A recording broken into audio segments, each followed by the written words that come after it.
موضعی دارم وقتی میبینم که هستی پر از انگیزه کنارم. وقتی میبینم چشماتو زندگی خوبه اگه نباشی یه وقت تموم دنیام نابوده. آره نزدیک حرفامون حتی آرزو و رویامون. چقدر خوبه این حسی که هست بین دوتامون. تو همونی که میخوام، اونی که دنیای من توی دستاشه.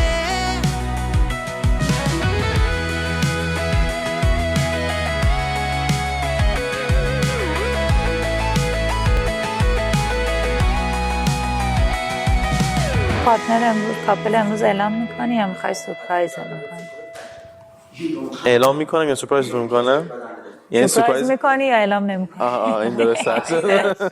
اعلام میکنی یه چانس یا آپشن داری. آره دیگه، یا اعلام میکنی یا سورپرایزمون میکنی. من ایشونو میخوام گردن بگیرم. من خودم گردن هم مطابق چون من الان هیچ چیزی هیچ خط قرمزی دیگه وجود نداره. هیچی وجود نداره. یه دونه عین لالا و چیز دوست بود بیایم بغل. من اصلا اون خانمی که لطف میکنه تمیز کاری میکنه زحمت میکنه اونو نه من خودم زحمت اون خیلی با من پیشرفت کرده. این ولیو خودشو نشون داده. من تو فقط کافیه امشب تخت اونو با هم بچسبونیم. من راه دورم فقط یا آباجی رو بعد نمیزنیم. من نه همون فاصله هم کارو در میاره. خیلی دیگه آتیش تنده. من آروم من از اینام که باید بام لاس بزنی. همینی راحت. من بکری الکیه. من من مثل اونایی بودم قبلا من دیدن نیستم.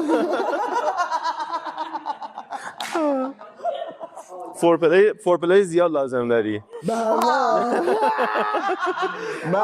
یه رو تا 20 دقیقه اگه مکلاب 20 دقیقه پیاده دوستان. میدونی من یه دوست داشتم وسط کار به پسر فوتولیستیکاشو برد. اوه به خدا من شده نه اینکه اینقدر بی تربیت میگم ولی خودمو زدم به حالت تهوع، خودمو زدم به سردر بلند شد. وقتی خودت برات مهم باشه خیلی کارا رو انجام میدی. قسم میخورم همیشه به جون میخریم. قسم میخورم. نه من تنها جایی که مرام و لوتی منشی ندارم اون. من یه بار همین تهوع رو بهونه کردم. من خودم میزنم به حال بدی. آخه مگه واسه پسرم میتونه بد باشه؟ آره نمیدونی تو ما چه تراماتایزایی شدیم. من شما وقتی که توی این مرغ رو نبودی که بوی گند گرفته نه؟ همون مورا بزداش میده. و من قرص کیلومتر زالو ببین کومیت که خوبه یه جوری اصلا میگم شده بعد این موضوع چند وقت مثل افسردگی زایمان چند من وقت به این موضوع فکر نمی‌کنم. من واسه کردم که من نبردم یه بار فقط یه تایم. نیم ثانیه خب بعد تو چیکار می‌کنی؟ هیچی میری توش؟ نه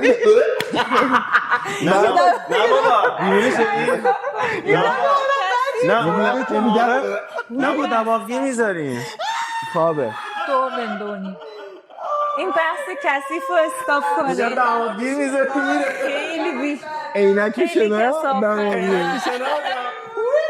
میکشی رو سرت به جایی که بکشی رو پا میکشی رو سرت داره غالبی تربیتی حرف میزنه. خیلی بد بود. خیلی داره می تربیتی حرف میزنه.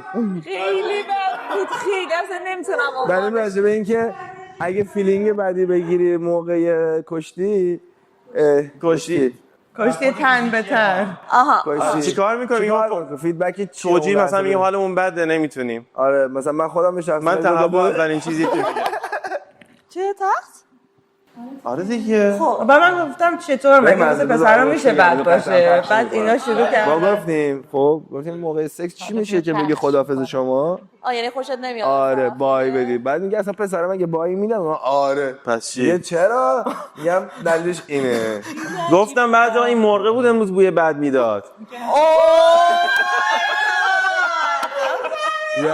بعد گفتش که چیکار میکنی؟ گفتم هیچ دماغی میزنیم. حالا بقیه میگن مگه شما با کی میگردید؟ بگو ولی لاشی تو خود آنتی بیوتیکاتو قطع کن ببینم بوت بر نمیگردی. باریکلا. آره الان همه میگن الان این دوتا معلوم نیست با چه چیزایی میگشتن. نه تو خودت آنتی بیوتیک با همون چیزا دیگه. اگه بود نزد بالا کلوتریمازول هم میبندن. کلوتریمازول به صورت ورودی و خروجی میخورن. باید میگم ما بو میدیم. خب ما بو میدیم دیگه. حالا این کجا اومده؟ دیگه راست میگه. راست میگه ترانه. بابا اصلا نمیدونم چرا من اومدم برم ما داشتیم رد میشدیم این اکسترکتر هی رفت داخل دیگه رسیدیم به اینجا. خیلی داخل رفتیم دیگه. همین سوال پرسیدی.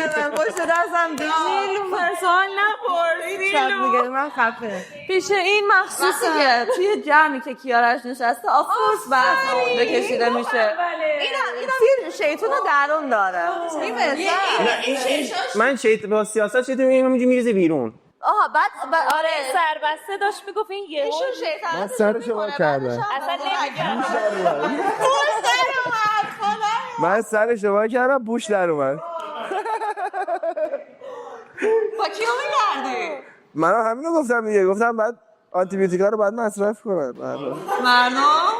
من مثلا پیگیر شدن که چرا من یه بار خدا شاهده بعده که من گفت خیلی اصلا خیلی حال نکردم با تو اصلا چیزات خوب نیست اینا. گفتم شما با این دکتر مراجعه کن.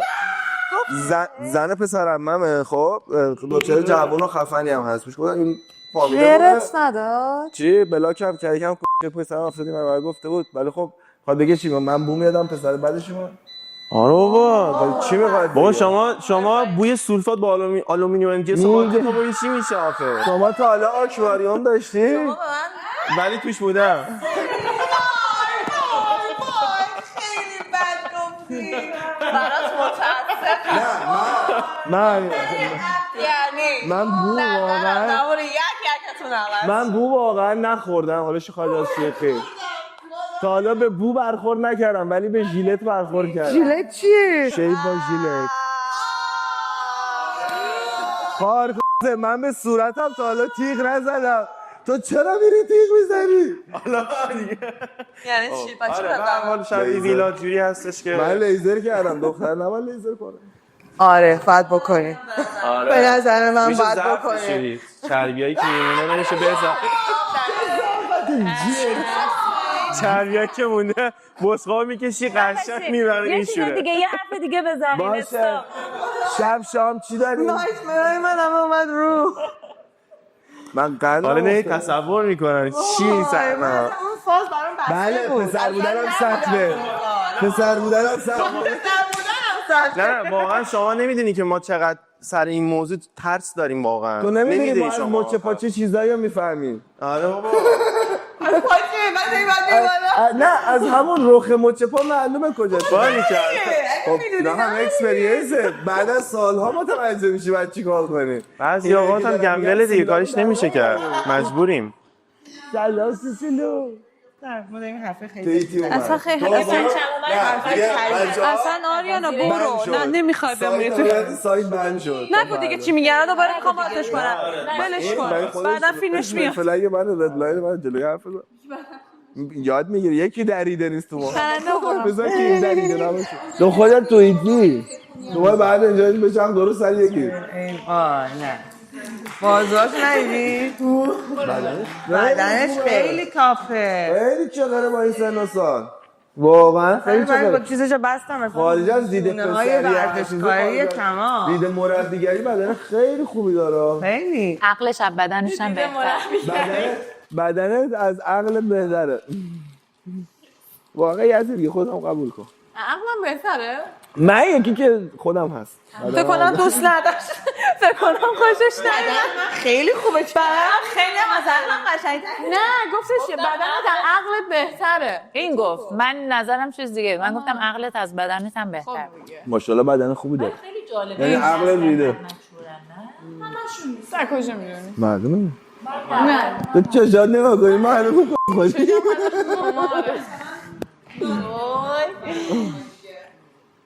تو چجوری تو نگاه کنی معلومه چی؟ دکتر. فقط رو پوشم رو نمی‌بردم.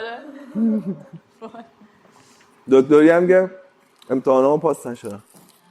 بستنی‌های اینجا حال نمیده. کانادا بستنی ایرانی حال میده. بابا از شیر میدن اون تو ایران. واقعا همه چیش خوبه بدون بستنی. دل دیوانه چطوره؟ خیلی یه هوی بود حرکت بعد به این مثلا من بگم آهنگ باربیو بخونم مثلا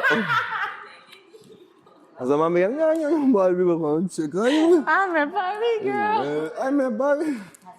خب میخونمت میاد که چون 30 ساله این افاده‌ای که میاد خیلی بدتر از آهنگ باربی. جدی شد جدی. و جدی شده خیلی وحشتناکه. من دیشب شبا که باش صحبت میکنم خیلی ترسناکه. دیشب بالکن اومدی؟ اصلا شبیه چاقوی شده بود.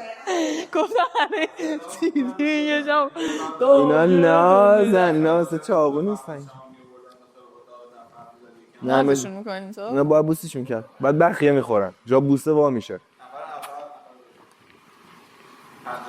یه ماچت میکنم 20 تا بخیه بردارم. بعد تا ماچ کنی کبود میشه. نه مرسی. نه مرسی. نه مرسی. من دست توه. اکسای امروزمو میخوام بدم به دختر قشنگم آریانا، به خاطر اینکه یه سری اتفاقا افتاد تو این تایمی که گذشت، مثلا تقریبا 24 ساعت گذشته که خیلی اعصاب خوردی و خیلی استرسی شده بود، اما خیلی قشنگ تونست اینو هندل کنه، خیلی عاقلانه با این موضوع برخورد کرد و اصلا جدا از همه اینو خب دخترمه، اصلا این اکسو باید مال اون باشه. همین اکسو مال آریانا است امروز. همه چی یهو پیش اومده. کلا همه چی اینجا روی فست موشنه. خب دقیقاً یعنی مثلا تو دنیای بیرون یه اتفاق تو 10 ماه میفته، اینجا یه اتفاق تو 1 ثانیه میفته. آره مثلا من مدیس هم قرار نبود اصلا با هم مثلا چیزی بینمون پیش بیاد و یهوش اونم که اصلا قرار می‌خواست مدیس رو بشناسه. بعد وقتی خود مدیس گفت که مثلا دوست داره مثلا منو بشناسه یا غزل رو بشناسه، من یاد باشه اصلا توی چیز اولی که با هم رفتیم من به تو گفتم من تا حالا با دختر نبودم. بعد وقتی این اتفاق افتاد یه چیزی تو باز شد اینجا، گفتم من اومدم اینجا اکسپریانس کنم و دوست دارم اکسپریانس کنم واقعا ببینم چیه داستانم.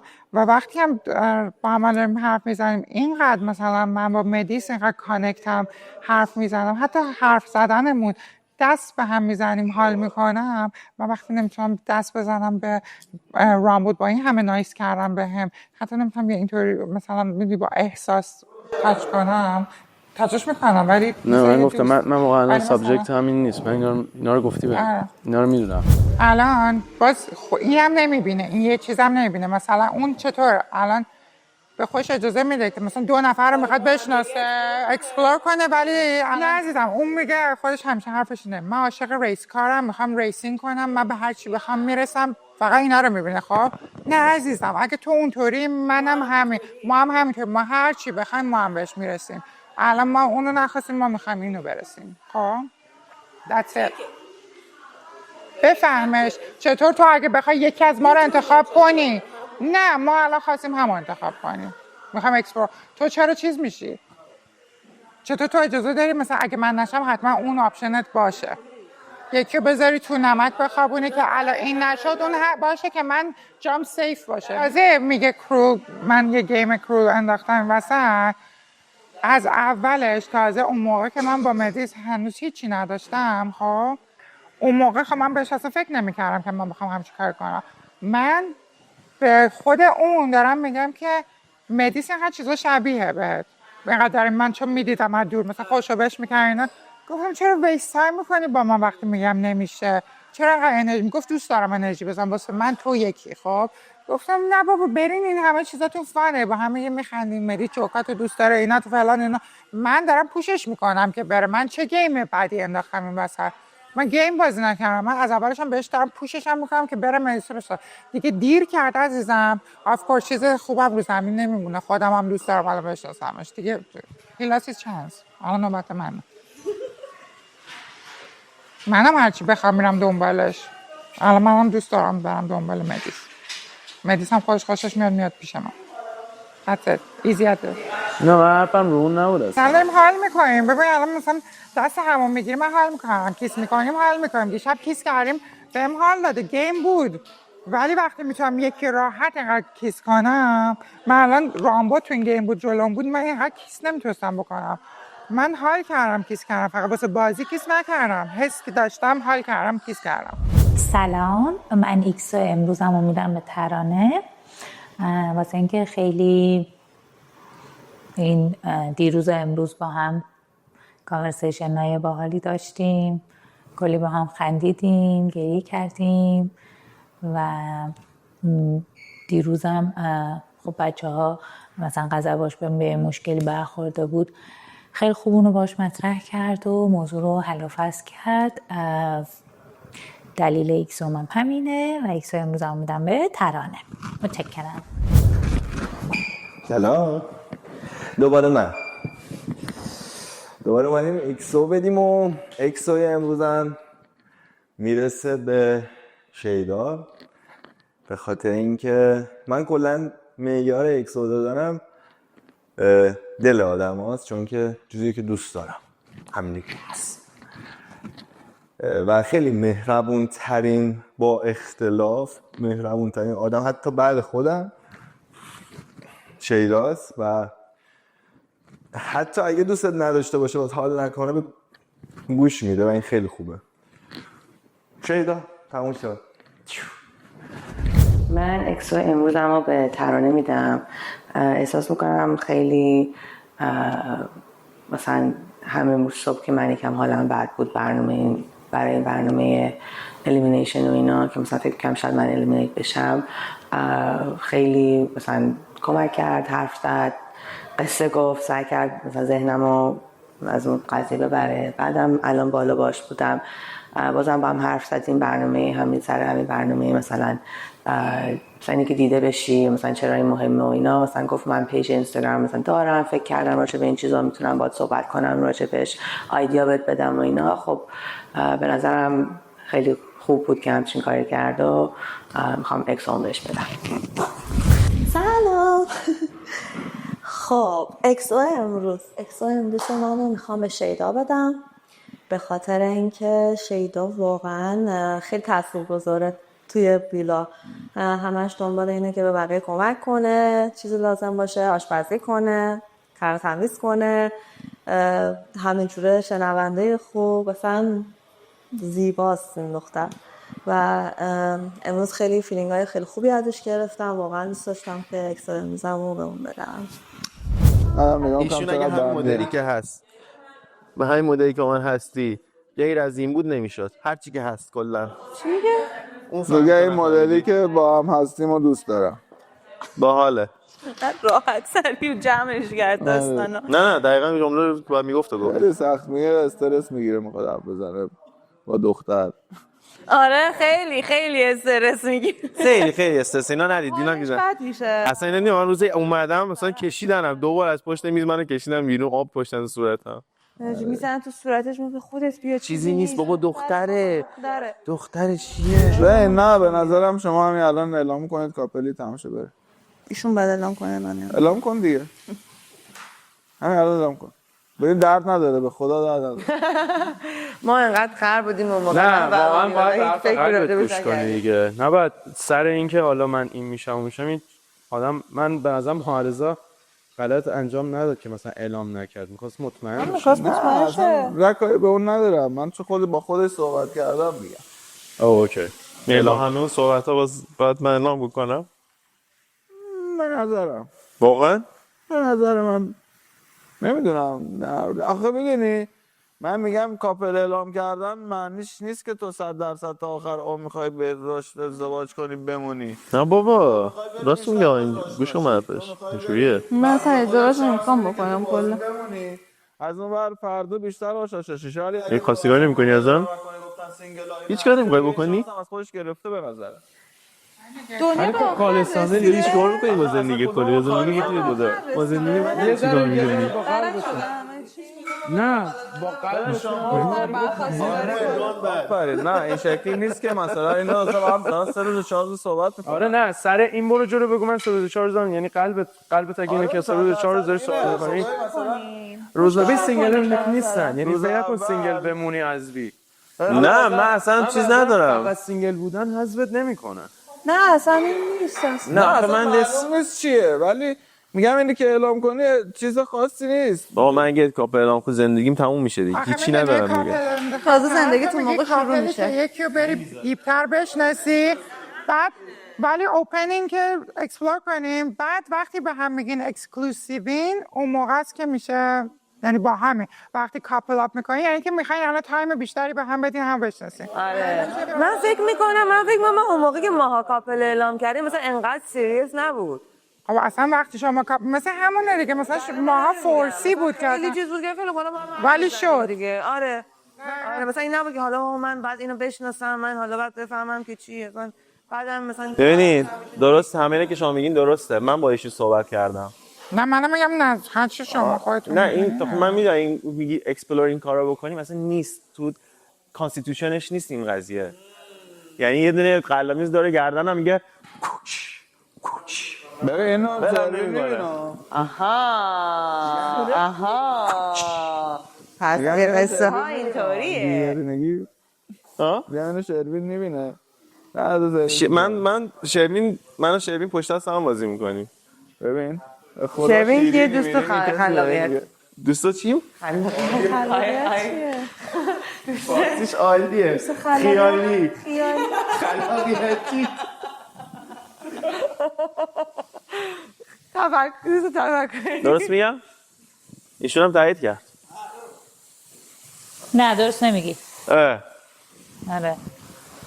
علیکی میگه حالا چه بالا وایسیده خوبی پایین میخوام آراش کنم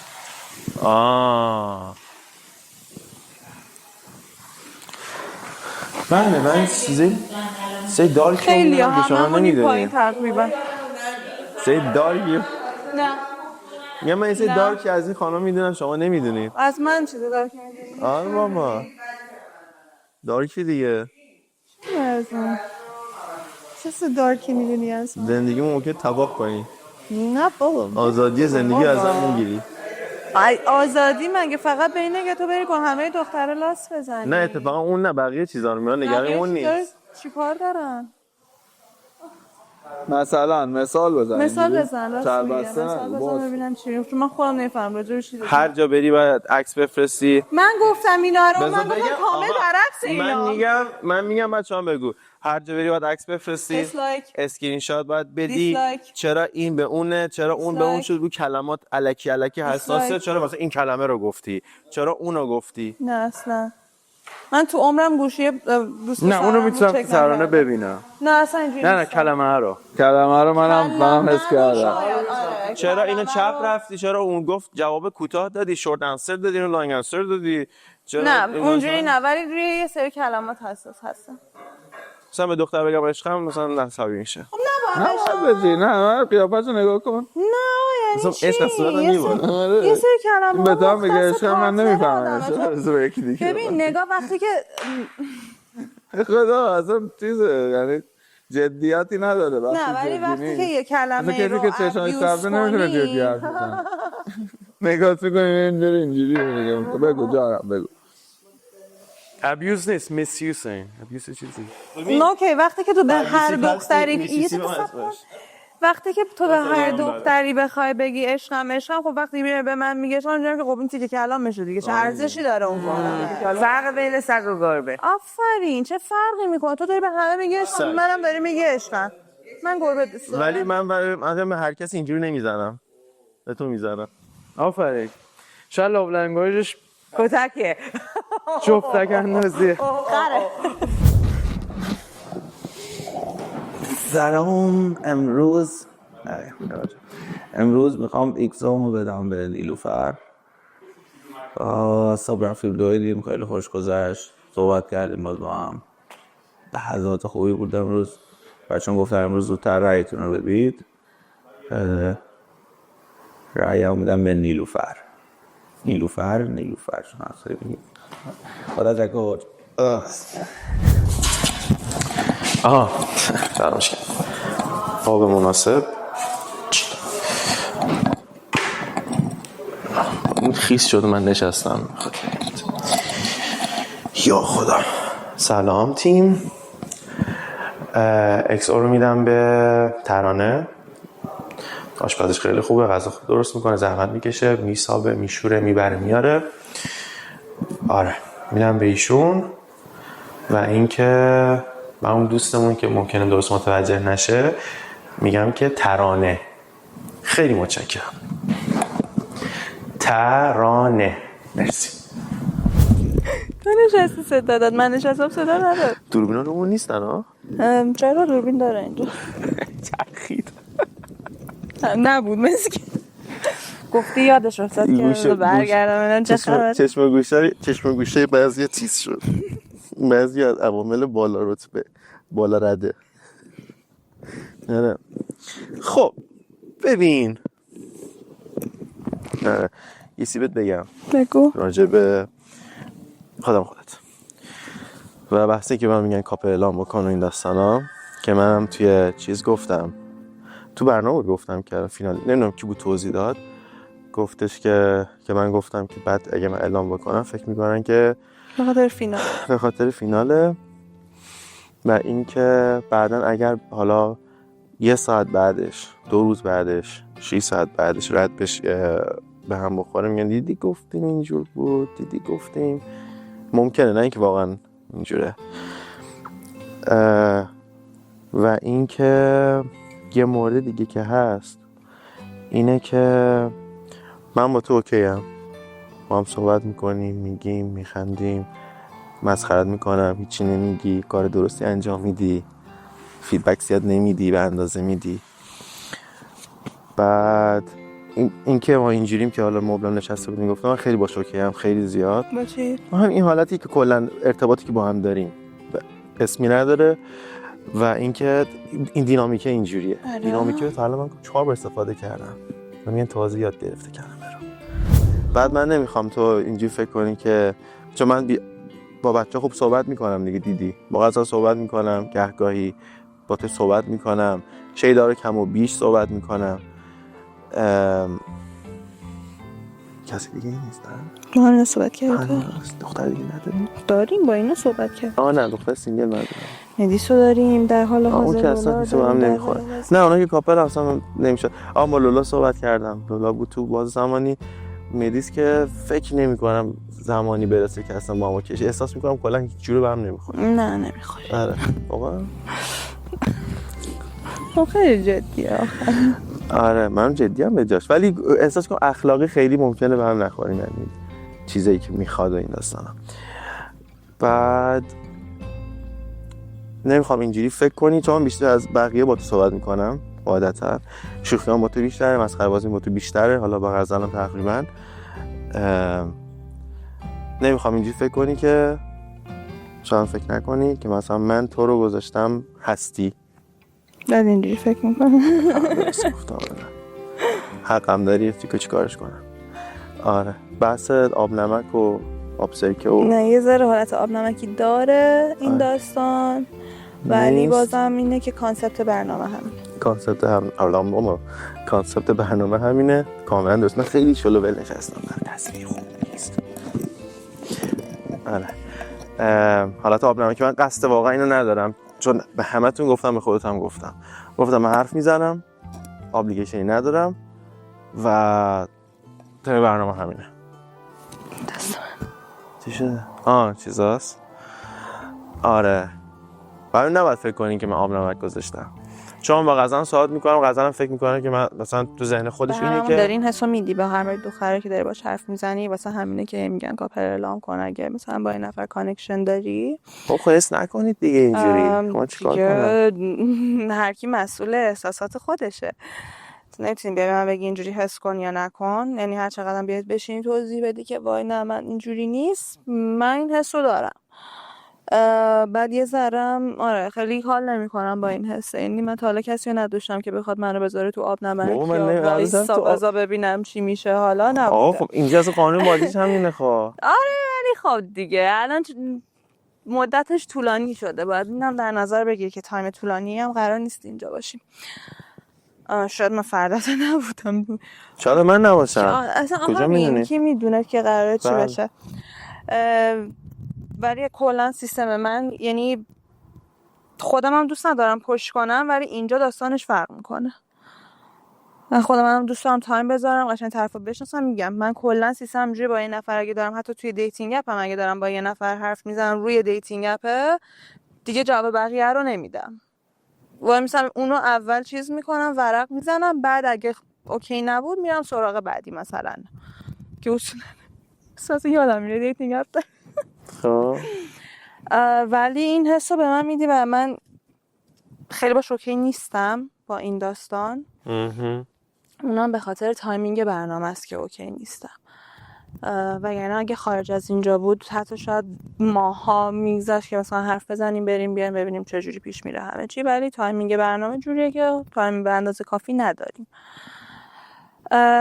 حالا راجع به غزل و دختر دیگه خیلی چیز خاصی نمیدونم، ولی میدونم که یه ذره اینجوریان که چرا کاپل اعلامت نمیکنه. به من همش دارن میگن که چرا کاپل اعلامت نمیکنه، چون کانکشنتون خیلی خوبه، باهاش از همه بیشتر تو کانکتی، با تو بیشتر کانکته، چرا کاپل اعلامت نمیکنه؟ من گفتم که به خاطر اینکه من بهش گفتم که اگه کاپل اعلام کنی بعدش دیگه دوست ندارم بری با دختر دیگه صحبت کنی، کسی دیگه رو بخوای بشناسه. شاید به خاطر اونه که الان یه ذره عقب گرد کرده نسبت به اعلام کاپل کردن. درست. درست. چون از بعد اون دیت من زیاد با ترانه یکم چیزم کمتر شد. از دخترای دیگه من با دخترای دیگه بیشتر اوپن اپ میکنم و حرف میزنم از بعد اون، چون اون سایتشو که دیدم چطوریه. چون تو همون چیزم از دیتمون که اومدیم بیرون بهش گفتم ترانه چیزیه کامپتیتیویه، گفت نه چطور اینا. گفتم خودت میدونی حالا چطور حرفا از چشات و اینا معلومه. ترانه آدمیه که از چیزی که من ازش شناختم اینه که چیز نمیکنه، کنترل صورتشو نداره و این توی خودتون تو کامرا میبینین. من کنارش نشسته بودم، هر کی یه چیزی میگه چشاشو رول میکنه یا صورتشو، همه این چیزاش مشخص میشه و این چیزا رو من میفهمم. هر کی نیستم وقتی هم تو دیت میفهمم مثلا یه حرفی زده میشه میخواد یه کاری بکنه همش تو صورتشه و اینا من گرفتم. نه نمیدونی چی میگه؟ میدونی. ولی میگم من خیلی هم اعتماد نکن، شاید پسر بعدی بیاد. تهدیدات فصیح اگریسیو میکنی؟ گفتم بهت میگه نه اگر کیسی بیاد که بهتر از من باشه از دید شما و دیگران، بدون شک اگر اون فرد فکر میکنه این کیس بهتری است از این فرد، بنده استقبال میکنم بریم، من میبرم تحویل میدم، همون تصویر میگم بفهم تو که نباید تحویل بدی که، یعنی چیزتون میکنم اینجوری دست پارتون میکنم. شما رو هر کسی هستن در جای تو باشه. اگه فکر میکنه طرف بهتره، خب چیز بهتر دیدی قاعدتا دیگه. خب هر کسی چیز بهتر میخواد، براش یه چیزی خیلی تاثیرگذار از طرف اون فرد جریده انجام میده دیگه. درسته؟ درست. آره گفتم یعنی در جریان باشی کلا. پسر جدید من میرم شاید رفتم دیگه. اگه رفتی که نمیشه که تو با همه دختر حرف بزنی و بهش پسری حرف نزنی. من گفتم حرف نزن، برو حرف بزن. تو همین الانش هم اونجازی با هر کسی حرف بزنی، چه کاپلی چه غیر کاپلی. همونطور که من حرف زدم خودت میدونی، قبلا صحبت کردیم، پسر جدید اومد، دختر جدید اومد. سیستم اینجوری نیست آخه. یعنی چی؟ وقتی کاپل نیستی میتونی روی یه نفر دارم تو خودت میگی شو همینه. آره ولی خب من سیستمم اینه، شو این باشه. شو نمیتونه منو تغییر بده به آدمی که نیستم. اجازه نداره این کارو بکنه.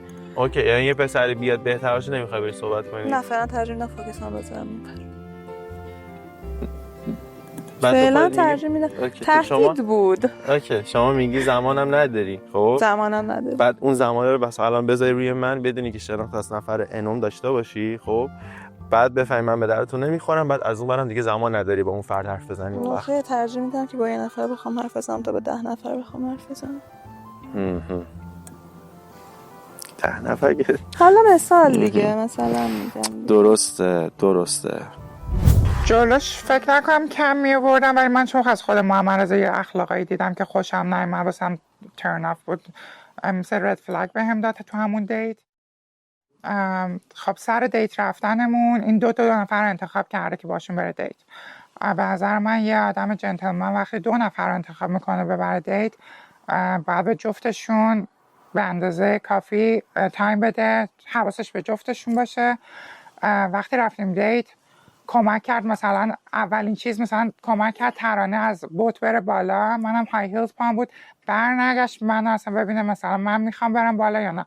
بعد یا گفتم what the fuck، مثلا اصلا قشنگ نبود، بعد بهم برخورد. بعد رفتیم بالا و حالا بوت اونجا حرف زدیم و اینا. دوباره موقع برگشت ترانه کشونده شد دیگه، اینا رفتن، اصلا به من برنگشتن ببینم من کجام. بعد بهم خیلی برخورد، مثلا داری جلو مثلا 10 متر جلوتر راه میری، حتی یه دورم برنگشتی ببینی مثلا من هستم نیستم. آره بیا بخور آروم شو. آرومم، من آدم آرومیم. مشخص دم بدن رفته بالا. خیلی گرمه ولی نه مشکل داری. هوا گرم است.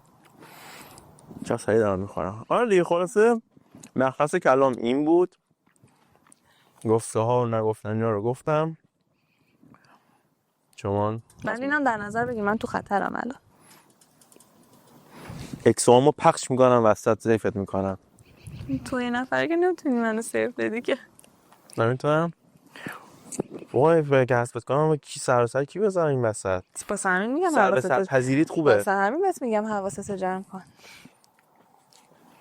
همین چیزاست. کاپلم نشدیم همینجوری میتونم سر و سر بزنم بدون بی حد و مرز. نه اگه برای دیگه کاپل چی نمیتونی. واقعا؟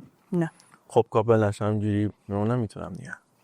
بازیش دست تو هم؟ بازی چه نیست، من میگم سر به سرت بذارم. تو هم سر به سر من سر به سرایی که دارم با تو میذارم مثلا سر رفاقت نمیذارم. مسلماً سر بیشتر باز میکنه. باز سر از این دیگه نمیخوام باز. من اینجا الان نمیتونم انجام بدم. باز چی؟ بازش نمیتونم بکنم بیشتر از این. خیلی همه چی پیچیده شده، همه میدونن، خیلی واقعا الان سخت شده همه چی. الان امروز هم قرار بود کنیم بندازن بیرون 2 الی بیشتر. واقعا سخت شده که آدم بخواد به کسی اکسو بده و به که مثلا خوب عمل کرده و بهتر عمل کرده. واقعا خیلی حرفا رد و بدل شده، خیلی رفتارا دیده نشده، شنیده شده. میدونیم بعضی رفتارا دیده شده، بعضی رفتارا هم شنیده شده، بعضی اتفاقا هم افتاده. خیلی واقعا همه چی سخت شده. بخاطر همین من این اکسمو میخوام یه ذره لوس و سیف بازی کنم بدم به آریانا، چون کسیه که میبینم کاراشو، حرفاشو و دیشب که با هم دیگه صحبت کردیم. دیروز من یه رفتاری از خودم نشون دادم که واقعا به هیچ عنوان مردونه نبود. اونجایی که صدامو بردم بالا و بعدش اتفاقات خیلی تلخی افتاد، ولی خیلی الان به نسبت قبل ترش که حس میکردم آریانا شاید نسبت من آدمیه که خیلی شک داره و سسته و شاید اصلا نیست. یعنی این فکرها رو داشتم و ریاکشن هایی که دیدم نسبت به کار غلط من، ریاکشن هاشو که دیدم نمیخوام میگم خوشحال شدم. اول ناراحت شدم ولی بعدش که بهش فکر کردم با خودم گفتم واقعا این آدم به نظر میرسه که دوستم داره. و بعد این اتفاق رفتیم ما هم صحبت کردیم، چون حالا غزل ازش پرسید توی مسابقه که آیا به من چانس میده یا نه، چون من فکر کردم دیگه بهم چانس نمیده. یکی از دلایلی که صدامو بردم بالا همین بود، فکر کردم واقعا تموم شده همه چی و عملاً آدمی شدم که یهو این حسو داشتم که چیزی دیگه نمونده و باید حرفامو بزنم و اینا، ولی اشتباه بود. و آریانا قلبش بزرگ بود که گفتش که میبخشه، احتمال داره منو ببخشه و بعدش صحبت کردیم.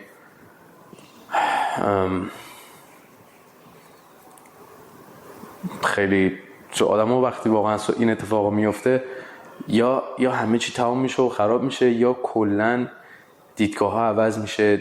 و چیزی که دیشب این حرفایی که من و آریانا با هم زدیم اصلا من دیدگاهمو عوض کرد نسبت بهش و واقعا دیشب دارم سعی میکنم که تلاش جفتمون، اون حتی بیشتر، یعنی اون حتی بیشتر داریم سعی میکنیم تلاش میکنیم که قشنگتر کنیم، بهتر کنیم و جبران کنیم. من تو هم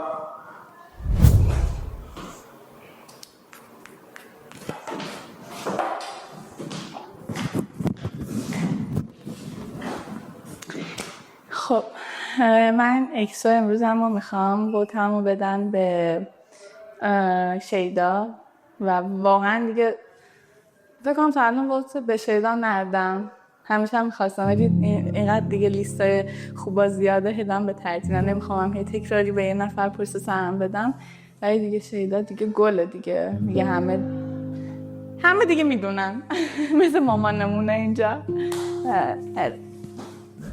بازی نخوری یا مثل من خر نباشی. نه بابا حسفت نمی‌کنم، اذیت نکن. میگم رفتم بعدش به بچه‌ها گفتم من خدافظی کردم باهاشون با پشت صحنه. رفتم بالا، بچه‌ها خودشون گریه می‌کردن، رفتم بالا به بچه‌ها گفتم که اینا میگن شما می‌خواد منو حذف کنید بچه‌ها. خب اگه اینجوری به هم بگید لااقل. و همینجوری سکوت. خیلی بعید میدونم. همه که رو رامبد بودن که. من براشون بیشتر خطره.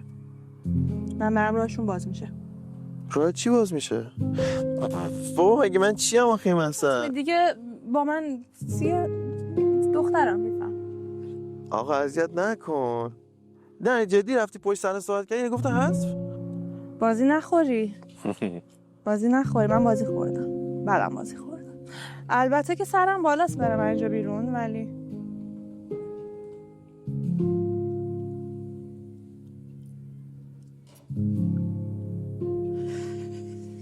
دیگه اینطور.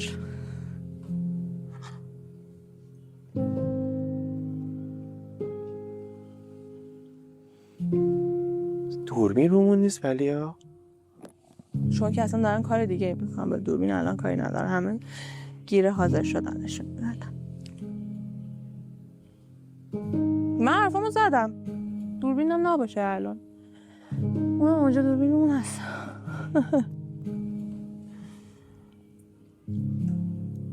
من حرفامو زدم، حرفامو اگرم قرار باشه جدی هست بشم دوباره میزنم. گفتم به الانم تو مسابقه من گرد و خاک میکنم، من اینجا میرم بیرون، راحت نمیرم.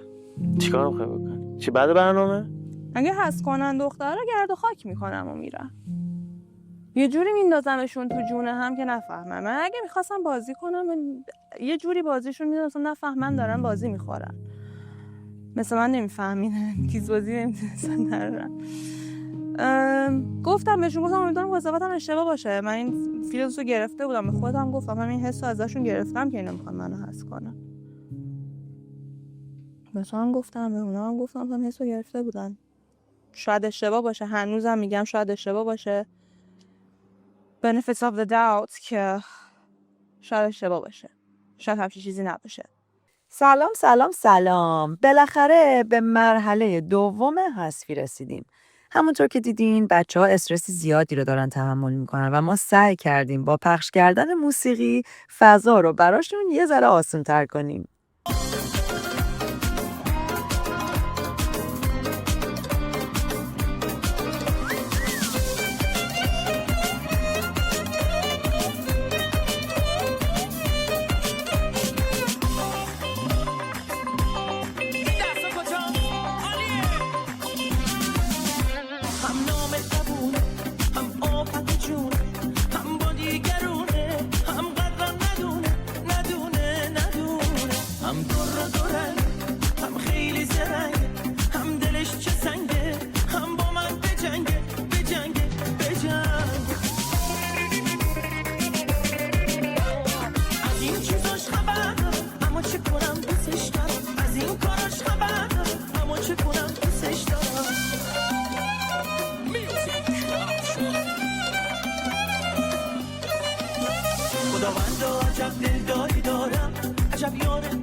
هم خیلی زرنگ هم دلش چه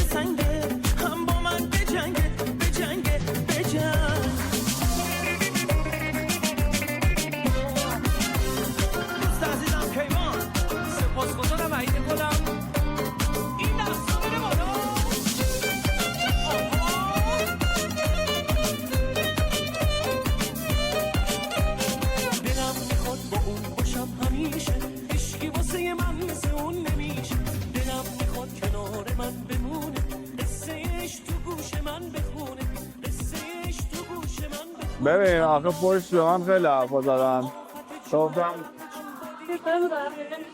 کیا رو بگیه بعید میدونم نه من آخه با من کسی صحبت نکردم وارد این چیزی که میگی میگه چی؟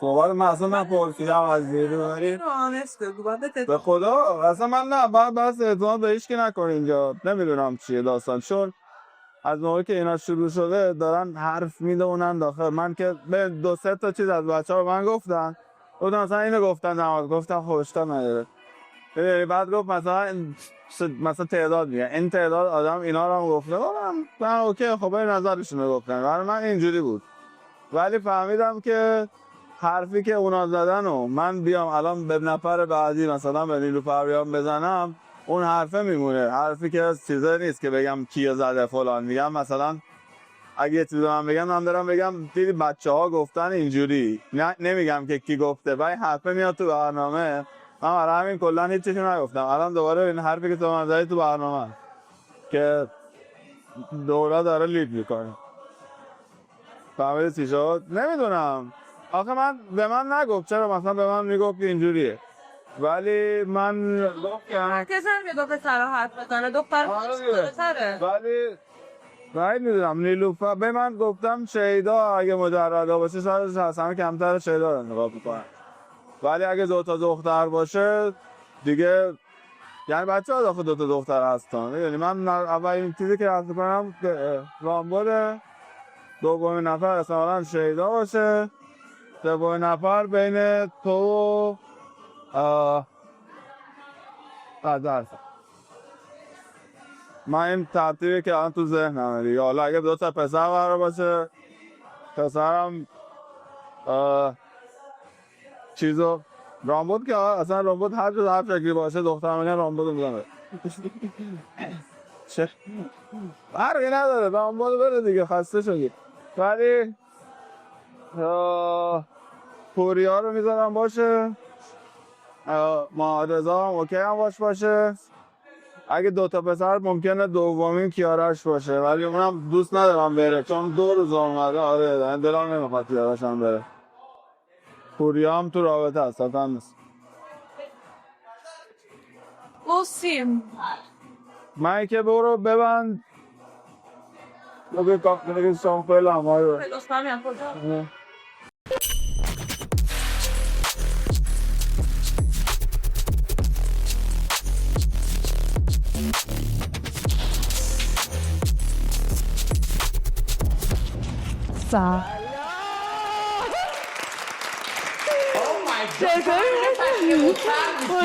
شما همینطور هر روز جذاب‌تر از روز قبل خوبین همه؟ بله خوشحالم از دیدنتون باز همه چی خوب بوده خوش گذشته؟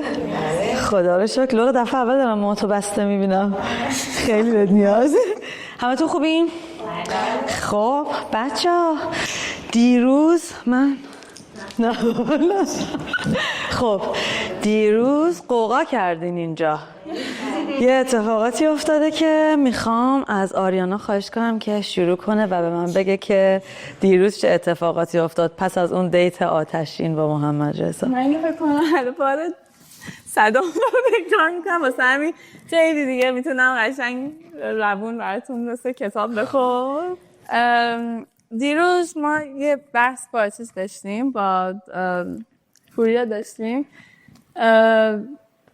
پوریا تصمیم گرفت من وقتی از دیت اومدم اینکه اوکی چون من بهش گفته بودم که تون بری کانکشناتو چیز کنی اکسپلور کنی مثلا آشنا بشی با بقیه و اینا ولی مثلا قبلش بهم بگی و اینا ولی هیچ وقت مثلا قبول نکرد ولی دیروز بعد از اینکه من از دیت اومدم گفتش که اوکیه مثلا من برم با غزل چشم من گفتم آره من خلاصه رفتم با هم دیگه حرف زدم ولی خب من اون تایمینگ که مثلا چیز بود توقع داشتم یکم طولانی‌تر یعنی مثلا حداقل چند ساعت وای میستا یا یه روز مثلا بعد از این داستان این که به کنار دیگه رفتم حرف زدم من اومدم فقط یعنی یه جوری بهش بگم که من از این ناراحتم خودش هم یه حالت شاید ناراحت بود خیلی شاید حالا از نظر عصبی و اینا خورده چیز بود ولی یه حرکت مثلا جالبی نزد. چی بود حرکت جالبی که نزد؟ ناجالبی که بود چی بود؟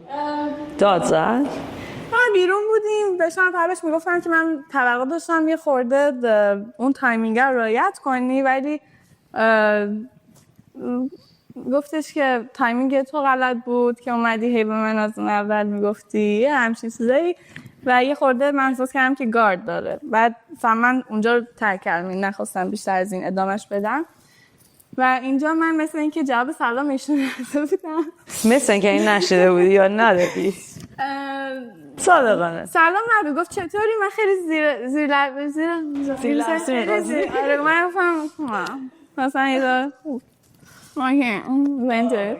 ولی خب به خاطر اینکه واقعا ناراحت بودم نمیخواستم اون لحظه مثلا چیز کنم، ولی ایشون تصمیم گرفت که بیاد جلوی جمع یه سین کوتاه کنه که من اونجا مثلا خیلی ناراحت شدم، چون احساس کردم خیلی بهم بی احترامی شد. خیلی توقع نداشتم که از پوریا اون صحنه رو ببینم که مثلا داد زد و همه اینا، ولی بعدش با هم دیگه حرف زدیم و تا یه جاهایی قانع خب یه خورده، ولی خب اینا حالا خودش باز داستان داره. اوکی پوریا تو بگو از دیدت هم بشنویم. از دید من که حالا من قسمت اولش رو که دقیقاً آریانا گفت اینش رو نمیخوام تکرار کنم، ولی بابت اون تیکه که میام پایین و یه ذره غیر جنتلمنانه صحبت میکنم، خودم واقعا ناراحتم از همه تیم. اول از آریانا واقعا معذرت میخوام، قطعا شخصیتش با اینجور چیزا پایین نمیاد، چون شخصیتش واسه همه ثابت شده است. ازش عذرخواهی میکنم و بعد از اون از همه بچه‌ها عذرخواهی میکنم، چون اینجا واقعا جای این کارا نیست و من تو شخصیتم این نیست که از این کارا بکنم. چی شد؟ بعد اینکه زمستون خدا سر بدنش کرد.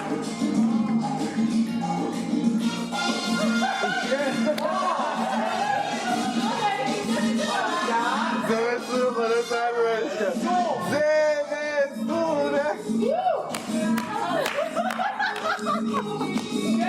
من بیام وسط.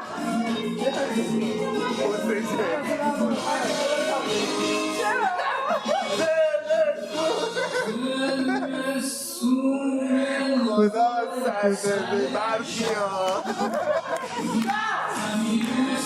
کرده دم شب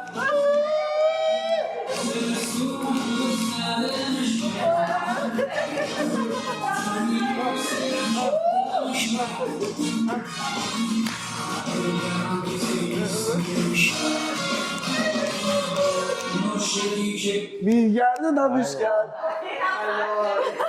خوب شد ما اینجا این پلی شد، همامون عوض شد. باشه آهنگم داشتن گوش میدادن یه حد محض شده مثلا حالم خوب شد. میار به موقع بود.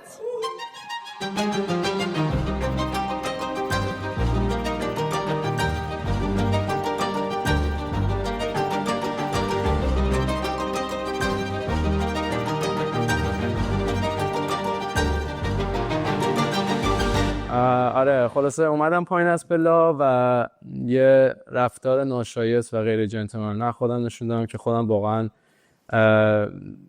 قطعا ناراضی ام از اون رفتار خودم و اینکه اول از همه میخوام از آریانا معذرت خواهی کنم، با وجود اینکه میدونم شخصیتش انقدر بالاست که اصلا با جزء پایین نمیاد، ولی anyways اصلا رفتار درستی نبود از جانب من و بعد از آریانا میخوام از کل تیم معذرت بخوام، چون واقعا اینجا جای این کارا نیستش و منم آدم این حرفا نیستم. هیچ جاستیفیکیشن هم نمیخوام بیارم، چون نمیخوام الکی طول بدم درازش کنم این ماجرا رو، ولی خلاصه این ماجرا که ما با هم بعدش صحبت کردیم. حالا توی شو دیروز هم گفتش که غزل از آریانا سوال پرسید آیا میبینی تو دل خودت که پوریا رو ببخشی و انقدر آریانا قلبش بزرگ هست بود که این چانس دوباره رو داد و من خودم دارم میجنگم که کاملا برگرد و بهتر کنم، پیشرفت دادم به رابطم و حتی بیشتر و دیپتر آریانا جان رو بشناسم. خب خیلی عالی. اگه خواستی میلان بهت کمک میکنه برای اینکه بیشتر. خیلی ممنونم. کمک میخواد. مدیس خانم، امروز به لباس پوشیدن شما یه مشکلاتی پیش اومده بود. چرا؟ گفته که ظاهراً یکی از بچه‌ها رامبد بهت گفته که چه لباسی میپوشیدی و این. نه ما قرار بود راجع به این مسئله صحبت نکنیم. کجا صحبت؟ من هیچ چاره نگفتم. کجا صحبت نکنیم؟ من با تهیه کننده هماهنگ کردم که قرار نیست راجع به این مسئله صحبت کنم. دارم ازت سوال میکنم داستانش چی بود؟ داستانی نبود و نمیخوام راجع به صحبت کنم. میتونه راجع به صحبت نکنه؟ من چون هماهنگ کرده بودم. به من کسی نگفته، به من گفتن که از تو بپرسم. چون انیویز فیلم‌ها دوربینا گرفته و پخش هم میشه، به خاطر همین دوست داریم که از زبون خودت بشنویم. نه چیزی نیست که بخوام راجع به صحبت کنم. اصلا مسخره است که کسی بخواد راجع به این مسئله بخواد فوکس بکنه. من به چیزی شخصی پرسونال من نمیخوام راجع. چیزی که جلوی دوربینا اتفاق میفته پرسونال نیست. چیزی که همه شنیدن پرسونال. چیزی نیست از زبون من. یه چیزی پخش پرسونال. نه دیگه نمیپرسم، از رامبد میپرسم. رامبد من هیچ وقت اینجا سرش نکنم به کسی، هیچ خانمی هیچ وقت بگم چیه پوش نباش. مثلا در حدی نیستم میگم پدر من تا به این روز به خواهرای من یک بار حتی اصلا این تو من گفتم به من اینو گفتن که یه مشکل پوشی دیروز بوده، چون گفتن تو داری خودتو اینوست می‌کنی روی این خانم. یه ذره بیام به من با همه چی به خدا اوکیم، ولی اینجا پورتوشرو سنتروپه نیست یا حتی ریک بیچ نیست. من نمیخوام راجع به این مسئله صحبت بشه. اجازه بده. من اجازه نمیدم به کسی راجع به این مسئله صحبت بشه. اخطار میگیری رامبد. من هیچی نگفتم، گفتم چون لویالم بهش، چون ازش خوشم. هماهنگی نداره مژیک، هیچ چیزی نمیتونی هماهنگ کنی. اما آقای کارگردان به من گفتم قرار نیست من دارم از رامبد سوال میپرسم، لطفا ساکت باش. به تو یه بار این چند سال دادم نخواستی راجع بهش صحبت کنی، من از رامبد دارم میپرسم. به من مربوط میشه. میگه لطفا سکوت کن، وگرنه طبق چیزای دیروز که گفتیم اخطار میگیری. سکوت کن. من خیلی ممنونم، چون واقعا نمیخوام اصلا حتی مدیس یا هیچ کی شخصش بپایین. من اصلا نگفتم چیکار کنی چیکار کنم. گفتم به من دیروز مدیس دیشب من 2 بار دروازه من در زد، گفت چرا من داری ایگنور میکنی؟ گفت ببین من رنجیدم. یکی از دلایلش اون بود. یکی من جلوی جمع وقتی تو میای توی قوانین این نیستش که بوسه انجام بشه، تو لورا همدیگه برای بار اول جلوی دوربین میبوسین. این خیلی فیکه، هم دیدن. این نظر من بیچاره است. من اصلا حتی درجه قدر شما میگین تو چی فکر میکنی، من گفتم این منو اذیت کرده. همین. اگه ازت نظر خواستن میتونستی نظر بدی، ولی طبق صحبتی که دفعه قبل کردیم این بود که اگر ازت نظر نخواستن لطفا نظر نده، ولی اگه ازت نظر خواستن قطعا ازت نظر خواستن. گفتم ناراحتش نکنم، گفتم ناراحت، ولی امروز چون دوباره توی اتاق غیبت اگر چک کنین خب میشه من بگم چه اتفاقی افتاد تو اتاق غیبت؟ آخه این راجع به لباس نبود حرفی که ما توی اتاق غیبت زدیم. من میتونم بگم بعد شما اومدی راجع به لباس پوشیدن صحبت کردی که راجع به لباس پوشیدن تو. بله توی اتاق غیبت راجع به لباس پوشیدن من حرف زد، ولی منو برد توی اتاق غیبت که ما راجع به خودم و لولا صحبت بکنیم. دست منو گرفت و من گفتش که باید توی اتاق غیبت راجع به این مسئله حرف بزنیم. رفتیم تو اتاق و اینطوری اصلا راجع به یه تاپیک دیگه ای صحبت کردم. من گفتم تو اتاق غیبت من بهش گفتم مثلا تو کی هستی که بخوای راجع به لباس پوشیدن من نظر بدی؟ خداشو پخش بکنین همه رو میبرن. این عزیزم حقیقت رو با ببین چیزی که تو ذهن توئه چوز توئه. Facts are mathematically proven. Facts are not this. همه دارن میگن آبروی خودتو نبر عزیزم. تو داری آبروی خودتو میذاری. بذار چیزی بگم. چندین دفعه تا الان گفتم، بازم میگم اینجا همه آزادن، هر جوری که دلشون میخواد لباس بپوشن. خب قطعا هیچ کس نمیتونه کامل نود باشه بره، هم به خاطر شرط ویلا. هر آن چیزی که در جامعه بیرون پذیرفته است تو این ویلان پذیرفته است. نباشه که به خدا نبود. اوکی من میپذیرم، فقط میخواستم بدونم که شما الان با هم اوکی این و میخواستم به تو بگم که ایتس اوکی جوری که بخوایم توی لباس بپوشی. من میتونم صحبت کنم الان؟ خب اول که نمیدونم مثلا چرا بحث این مسئله پیش اومد. رامبد از من خواستش که صحبت بکنیم. کلا بیشتر اکثر حرفایی که داریم مثلا دروغه. خب داشتیم بالا توی اتاق خودش و من گفتش که بیا یه دقیقه با هم صحبت کنیم. تو به من دست منو نکشیدی بگی بریم بالا صحبت کنیم. من هیچی نمیگم، فقط همه قراره ببینن همه چیو. من دست منو گرفت گفتش که بریم تو اتاق صحبت کنیم. رفتیم تو اتاق و من گفتش که داشتیم صحبت می‌کردیم راجع به خودم و لولا.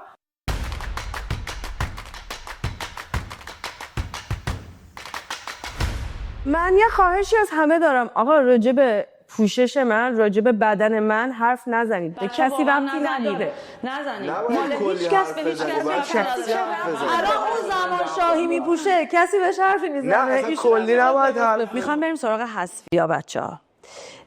اول از همه کیارش جزو رأیگیری امشب حساب نمیشه به خاطر اینکه تازه وارد ویلا شده و به من اون پاکت رو بدین که ببینیم که کی امیونه امشب.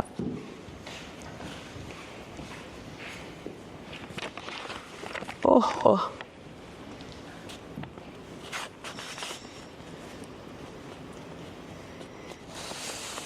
شیدا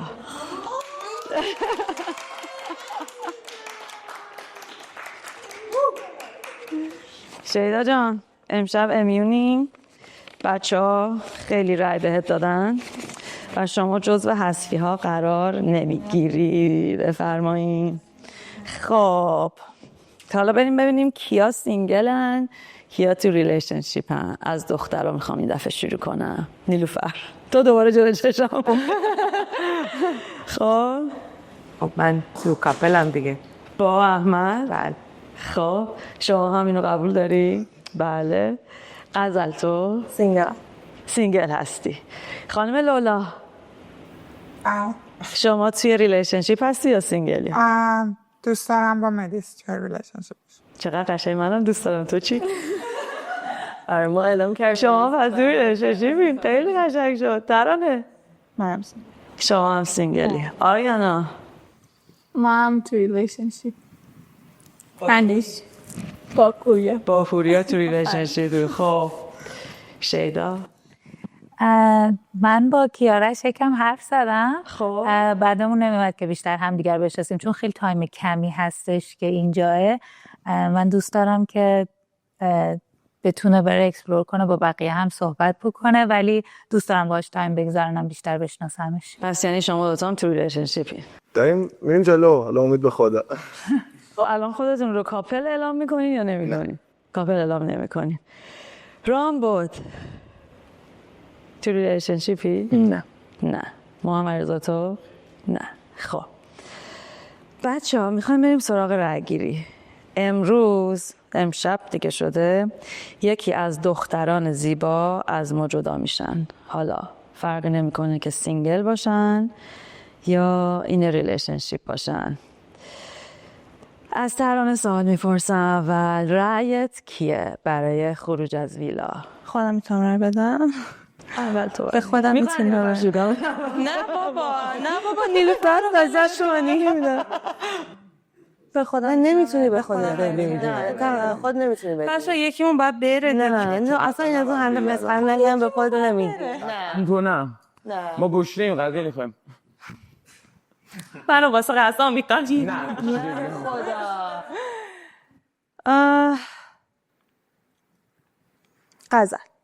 غزل. دلیلش میتونم بپرسم؟ دلیلم باید بگم. آره دیگه. الکی که چه اومد؟ خوشش اومده. خوشش نیومده. دلیلش چیه؟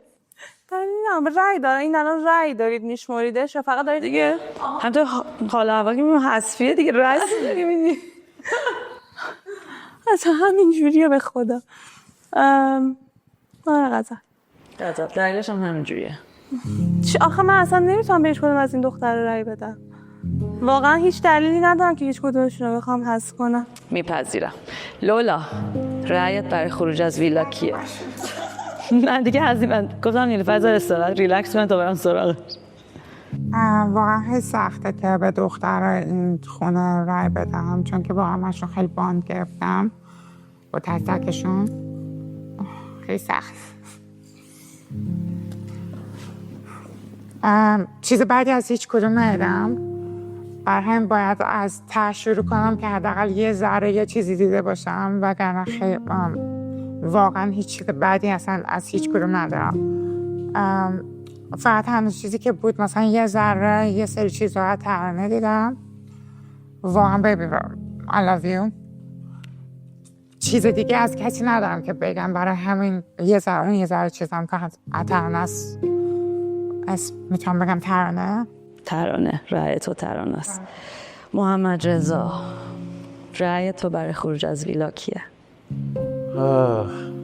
من به صورت کلی که با کسی مشکلی ندارم، کسی آنچنان بدی ندیدم حداقل در حق خودم. اگرم رأی میدم بدونن همه که مجبوریم باید اون رأی رو بدیم. من مجبورم بر اساس چیزی که دیدم، حالا پاسپورتی که داشتم، رأی رو بدم. رأیم یه مدیس. اوکی. احمد جان. خیلی سخته. خیلی سخته میتونم. من واسه ترانه به نظرم شانس قائلم هنوز تو این بازی و اصلا نمیشه، نمیدونم. واسه غزلم شانس قائلم. از همه انتخاب میتونیم بکنیم. یعنی فرق نداره سینگل باشم. نه فرقی نمیکنه. فقط به شیدا نمیتونه. به شیدا رای میدی؟ فقط نمیتونیم به شیدا رای. به شیدا نمیتونی رای بدی. قشنگ ریلکس و نفس عمیق بکش و حالشو ببر.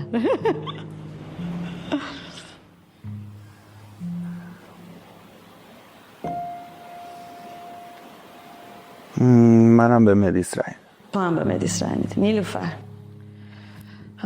خدایا خیلی خیلی سخته و من با همه این دخترها خیلی صحبت کردم و خیلی باند گرفتم و چویس من بود هیچ کسی رو انتخاب نمی‌کردم چون با هیچ کسی هیچ مشکلی ندارم، ولی اگه باید یکی از دخترها رو انتخاب می‌کردم مدیس رو انتخاب می‌کردم. مدیس به خاطر اینی که اولا اینی که کلا تایم به اندازه بقیه باش وقت نگذروندم. خیلی دختر سویتیه، پیروز به ما وایتامین میداد و اینا، یعنی واقعا اون میدونم با اینکه روز اولی که اومد یکم هات بود برنامه، اون سویت سایدش هم دیدم و دوست دارم بیشتر بمونه که بیشتر باهاش آشناشم، ولی الان تو این مومنت که مجبوریم یه رای بدیم من مدیسو میدم.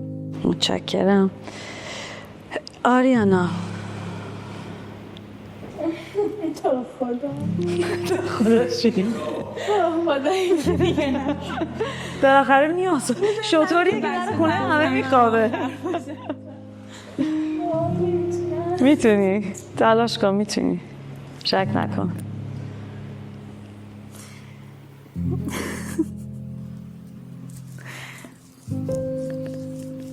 ببین اجبار در کاره، ممکنه که دلت نخواد به کسی رای بدی ولی بالاخره باید یه اسم انتخاب کنی.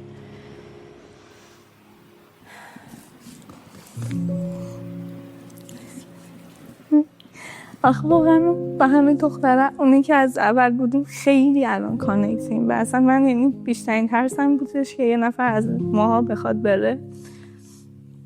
کانکشن تو از دست نمیده، کانکشن ادامه داره. نه این یه مسابقه است، توی برنامه که تموم میشه، ولی ارتباطاتی قطعا یه هفته بین شما پیش اومده به این راحتی از بین نمیره.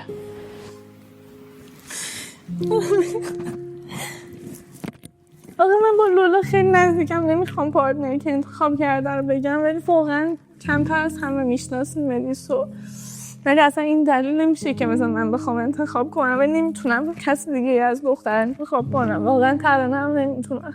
ترانه واقعا من مطمئنم یکی میاد که بخواد باهاش کانکت بشه. یه اسم به ما بگو.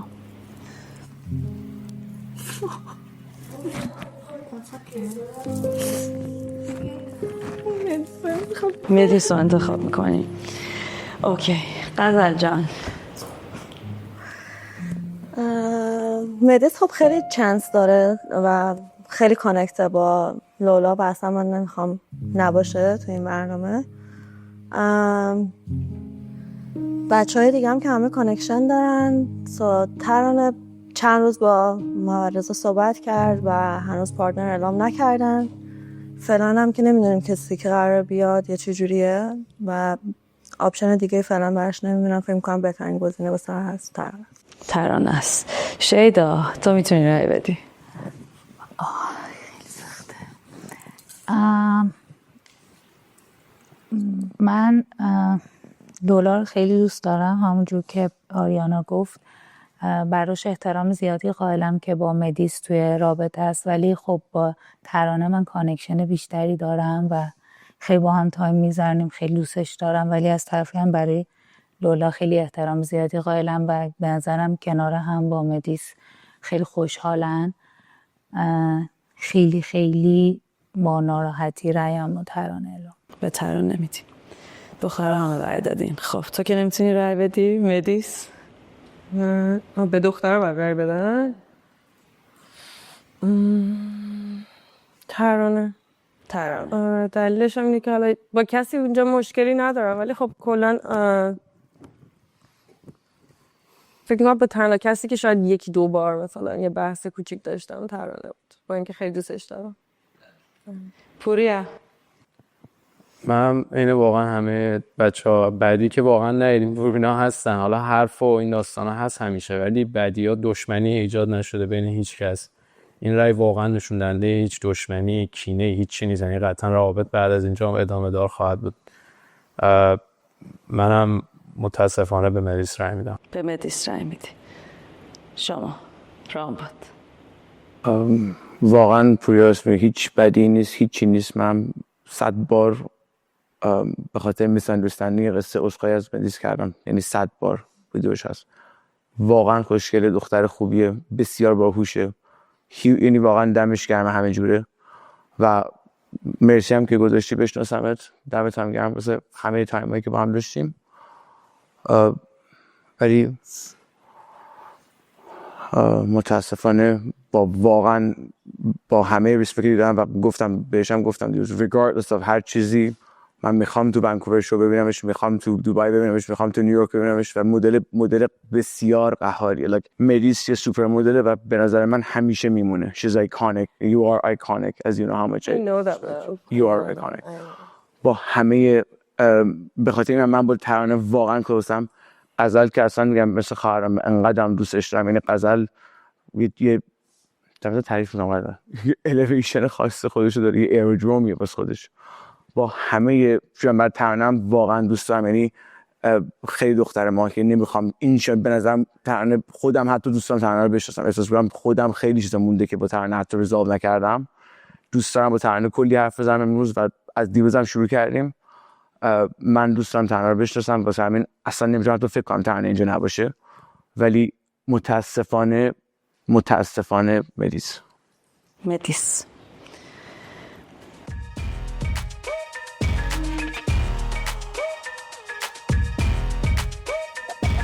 خب بچه‌ها، یه رای غزل، 4 تا رای ترانه و 6 تا رای مدیس. یه رای کمه که شد 11. تو رای نمیتونی بدی، راست میگی. به خاطر همین رای خروج همگی به مدیسه. میتونم خواهش کنم بیا اینجا در کنار من وایسی؟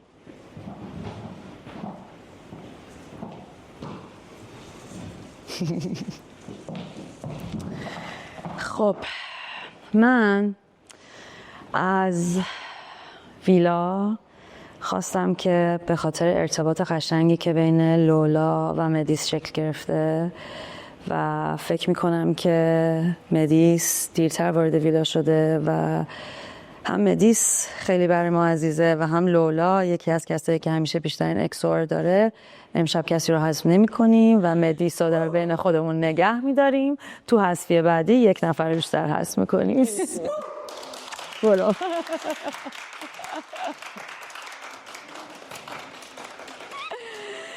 خب حالش رو ببرین، خوش بگذره بهتون، لذت ببرین، عشق بدین، عشق گیرین، احترام بذارین، به لباس هم دیگه گیر ندین، کاری به کارم نداشته باشین. تا فردا من میرم. صفا کنین دیگه، برین عشق حال و پارتی کنین.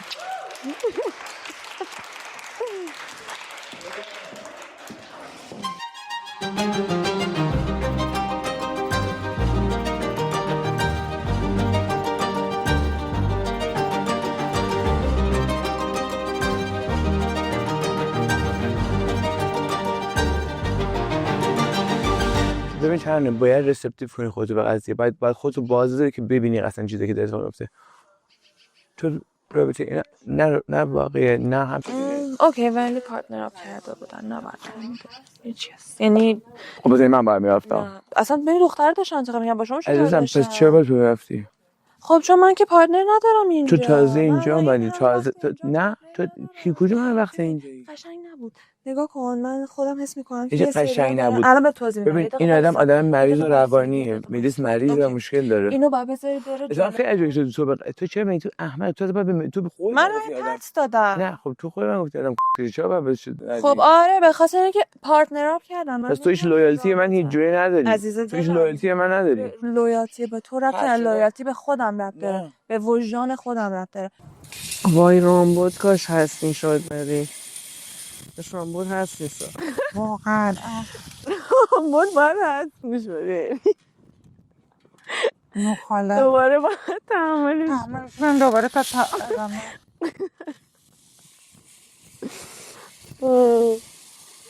زندانیمون کردن دوباره. ترانه اگر وجدان برای آدم ناب میشد الان آدمای با وجدانی بشه تو انقدر تو سختی نبودن. ببین I know that. میدونم چی کار کنم وجدانمو بکشم. ببین این رابطه مسخره فکر که تو 2 دقیقه است نکن. فکر از I know ولی نمیتونستم دیگه وجدانم نمیذاش که من بتونم. نه تو باید ببین نکن یاد بگیر آدم یه چیزی بهت گوش کن واضح بهت میگم.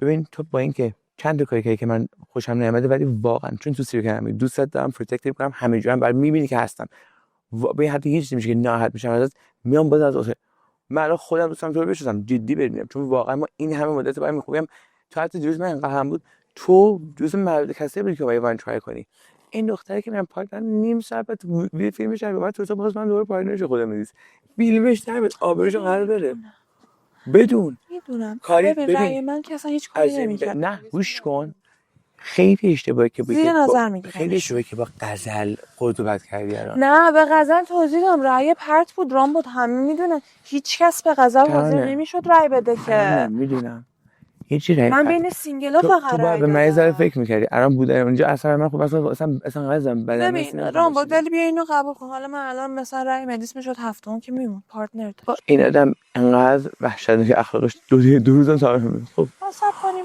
پس خودتو پس ببین پس خودتو یعنی چی میگم اینکه این عذاب وجدانی نداره ببین الان مثلا احمد گفت من جزو آبشار داده توی اون وقتی سوال کرد مثلا باور من به خاطر حسی آره چون داری اذیت میشی رام بود تو من رای پرت دادی اوت دادی نه عزیزم من گفتم که رامبد داره اذیت میشه من چه ازشم بابا دیشب حالا تو من دیدم نه به خاطر اینا نبود چون مثلا خوشحال نبودم خب همین خب هی دارم بهت میگم رامبد یاد بگیر آروم باشی خودتو دور کن از فضا ببین لولا که عقده خود بزرگبینی داره فکر خود بوی خاصی که نیست وقتی همه قراره ببینن بی احترامی نکن درست بی احترام نه لولا خود بزرگبینی داره اسم بیماریش اینه خود بزرگ نه باش 2 روز دیگه میبینی چی میشه اینجا دیگه اونا قضاوت میکنیم 2 روز ونکوور ببین من 9 سال خانم میشناسم و قصه‌های خیلی وحشتناکی ازش میدونم ولی چی نمیگم چون ببین به من حرفی نداره ولی الان دقیقاً دیدم دنبال گذشته آدم‌ها عزیز من دنبال همه چیم من نیستم اگه بخوای دنبال گذشته من باشی من شاید دیگه گذشته خیلی دارکی و خیلی بدی داشته باشم تو ولی چون آدم خوشقلبی هستی و خوشبال ببین کن من افتخار میکنم که خودم یادم که توی ال جی بی تی هستم بایسکشوالم با همه بودم ولی به هر حال چالش های از من تا با هیچ آدم چانسی نبودم چالش هایی هستش این وسط ولی من حتی اون رو به جون خریدم که بخوام این آدمو بشنم این آدم از اول اومده بازی کنه و برای اون خوشم میاد تو وقتی من اینجام براش سخته دیگه مهمم نیست میگم به جهنم این رابطه فکر هم مبارکش باشه خب رامبد که نشسته مخ پسرا رو خورده ساعت حالا نم پسرا هرچی دخترانه بسن بعدش همه اومد همون نیلوفر اول گفت این نیلوفر هم احتمالا از احمد گرفته آره بذارم چیزشو نخواهد آخه بعد همه بعد 2 تا دخترای دیگه که رأی دادن به تو همشون میخواستم به ترانه بدن عوض کردم رأیش خب babe they're free but obvious معلومه که میترسن ترانه که نمیترسن نه مثلا آریانا هم با چیز هم همینطوری بود دیگه مثلا پشمام ریخت چون قبل که چیز کنیم در گوشه هم داشتن حرف می‌زدن که گفتن که ترانه گفتم اگه کاپل نشدن ترانه من الان نمیدونم یهو چی شد عوض شد و یه چیز دیگه ببین الان خب اینا رو تو میدونم مثلا سر چیز هستی نه مثلا سر حرفت هستی اینا بعضی جاها یکم اینقدر چیز جوابشون نده یهو. ببین دیگه واقعا چیل ترین حالت من واقعا دیگه چیل ترین حالت من اونجا من خوب داشت جواب رو بدون انتر 0 هم اون موقع هم جواب درست نداد بجا به چیز بود اصلا هیچ چی گفتم من اصلا یادم نیست گفتم این که داره دروغ میگه اون آره بعد از اونطوری چیز پرسیده بود اصلا جواب درست رو نداد رفت تو یه داستان دیگه دوباره مثل همیشه اصلا مغزش فرار میکنه میره تو دیگه.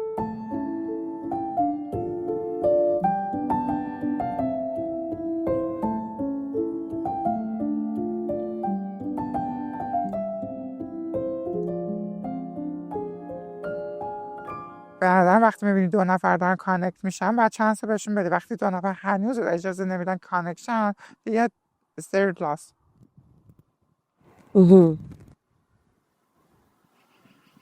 مثلا وقتی محمد رضا هنوز قبول نمیکنه یا ترانه چیز نمیکنه خب دیگه نوبت اونا میشه دیگه. خب باورم نمیشه نشست گذاشتن که من باشم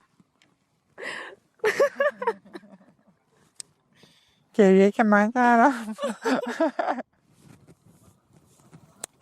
این هست گریه هم واسه اون بود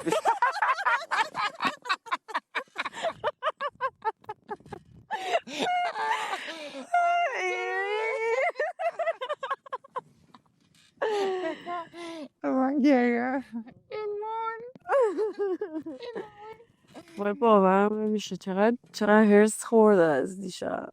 من خیلی اذیتش کردم as I said من اینطور تو من هرت نکردی خب ازم هرت شدی دیگه مثلا چی هرت شدی. I can see that. It's okay. I'm happy now. I did what I wanted to do. Make a wish. Winning this game. Go baby fly.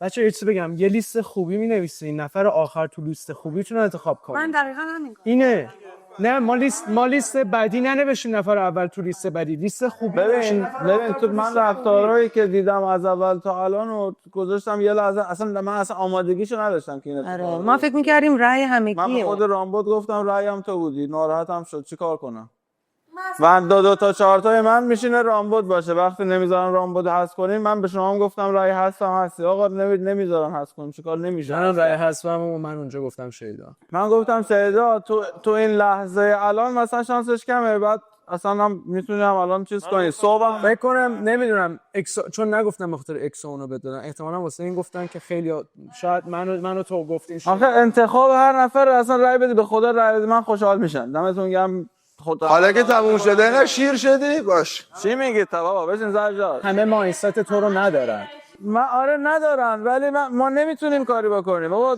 من نمی‌دونستم حقم باشه که حذف شم چون منم مدت زمان زیادی اینجام و حالا ترای کردم یا نکردم نتونستم کانکت شم خب ولی من حرفم اینه کسی که 3 روز اومده و 2 روزش رو تو هوا با رامبد بوده که رامبد میگفته نمیدونم وایسا من ببینم فلانی چی میشه فلانی بعد حالا امروز اومده کانکت شده حرف من فقط همینه من نه الان برام مهمه لولا ناراحت شه نشه یا اون ملیسا ناراحت شه یا نشه میدونی تنها حرفم اینه که ماها بیشتر تو ویلا بودیم خب ماها بیشتر ترای کردیم که بشه و نشده خود من نتونستم هنوز از کسی خوشم بیاد اونجوری یا بخوام کانکت شم من فقط حرفم اینه من نمیدونم شایدم من دارم متفاوت بهش نگاه میکنم خب شما فکر میکنی تو بست سناریوی شما چه اتفاقی میافتاد اینو شما توضیح بده یعنی چی من یعنی شما میگی این الان اینی که ما مدیسو گفتیم کار غلطی بود به خاطر اینکه نه من میگم مثلا فیر نبود یکم کاش فکر می‌کردیم شما خب چرا فکر می‌کنی ما فکر نکردیم من روز اولش که دراما بود روز اولش که بیچاره اصلا توفیدیمش به در و دیوار هممون نه که مثلا کجا توفیدیمش چجوری هممون تو کوبی چرا رو همه میذاری اینو چرا رو همه اینو میذاری من نمیذارم رو چیزی دارم نظرم داری تهمت میزنی نظر این تهمت نیست تهمت چرا؟ ما اون اومد بنیامین رو با لگد پرت کرد. آره اصلا چجوری ما تو فیلمه بنیامین رو پرت کردیم بیرون. نه بنیامین رو پرت کردیم. بنیامین حذف شد به خاطر اینکه حرفایی که زد اصلا درست نبود. اصلا کاری به اون ندارم. روز حرفا رو به کی زده؟ مریس زد دیگه. ولی که مریسا اومد شما نبودی، درسته؟ من با من اومد اصلا مریس. همه دیدیم این صحنه ها رو غزل. ولی انرژی هممون باش نخند لطفا. احترام بذار. نمیخندم. دارش داری بچه چرا نخنده؟ شاید دوست داره بخنده. با خنده اینجوری مسخره داره میکنه. نه مسخره نمی‌کنی بچه کی مسخره کرده که اینجوری بهش میگی؟ اوکی بچه‌ها نظر خودتونه. هر کی میتونه رأی بده، ولی شما هیچ کدومتون اصلا حتی گوش نمی‌کنین من دارم چی میگم. انرژی هممون با این دختر روز اول سنگین بود. هممون. چرا تنها اینجا نشسته بود با تو که ول کردی ورزش می‌کردی. اونم خب چرا نکنم؟ میدونم حرفشو بزن. بذار بهت بگم انرژی هممون باش سنگین بود. اومدیم تو این اتاق، ترانه 2 بار بهش توهین کرد. یه بارش در اومد گفت به تو ربطی نداره من به تو توضیح بدم. اینا یعنی توهین از حرف اول اونو نمیگه دیگه. نمیگه که اون اول بهش چی گفت که بعد ترانه نه در من من الان میگم چی گفت. در اومد بهش گفت باورم نمیشه که شما تو 3 روز با هم بودین برای حذف بنیامین اینجوری دارین گریه میکنین. نمیدونم مثلا چجوری تونستین کانکت اینو وایسا اینو یه لحظه وایسا. لحن اون مهم نبود غزل، لحن صحبت. ما حالا فهمیدیم صورت الان اوکی شدیم باش، فهمیدیم این مدلیه. ولی تو اون خب دارم میگم خب این 1 روزش سوخت شد سر این وصل شدنش به ویلا. ببین خب این حرف خودشو وقتی زده و یکی باش درگیر شده سوخت داده. من که نیومدم بگم شما چرا چشت گریونه. مگه من میمدم میریختید سر من میگفتید میرفتم. خودش داره یه کاری میکنه که این شکلیش. من اصلا حرفم اینا نیست، اصلا ندیدم و نشنیدم این داستانا رو، ولی رفتارا رو دیدم. بعد اصلا ما مجبوریم رأی بدیم. چجوریه که من نمیگم رأی ندین. من برام مهم نیست کی رأی داده کی نداده. اصلا نمیدونم چجوری، نمیتونم منظورمو بهتون بگم. منظورتون میفهمم. من نمیتونم بفهمونم که من فقط حرفم اینه که 3 روز این آدم اینجا بود. سیچویشنی که رامبد راه انداخته بود با لولا درست داره میگه، ولی بودن 1 روزش با ما دراما داشت به خاطر اینکه نمیتونست کانکت شه. یعنی ما هم نمیتونستیم کانکت شیم. میدونم اولش با گارد اومد تو، میدونم همه اینا رو میدونم. خب اگه میخواین منطقی رأی بدین، رأی دادن یعنی با منطق همه زوایا رو آدم در نظر بگیره.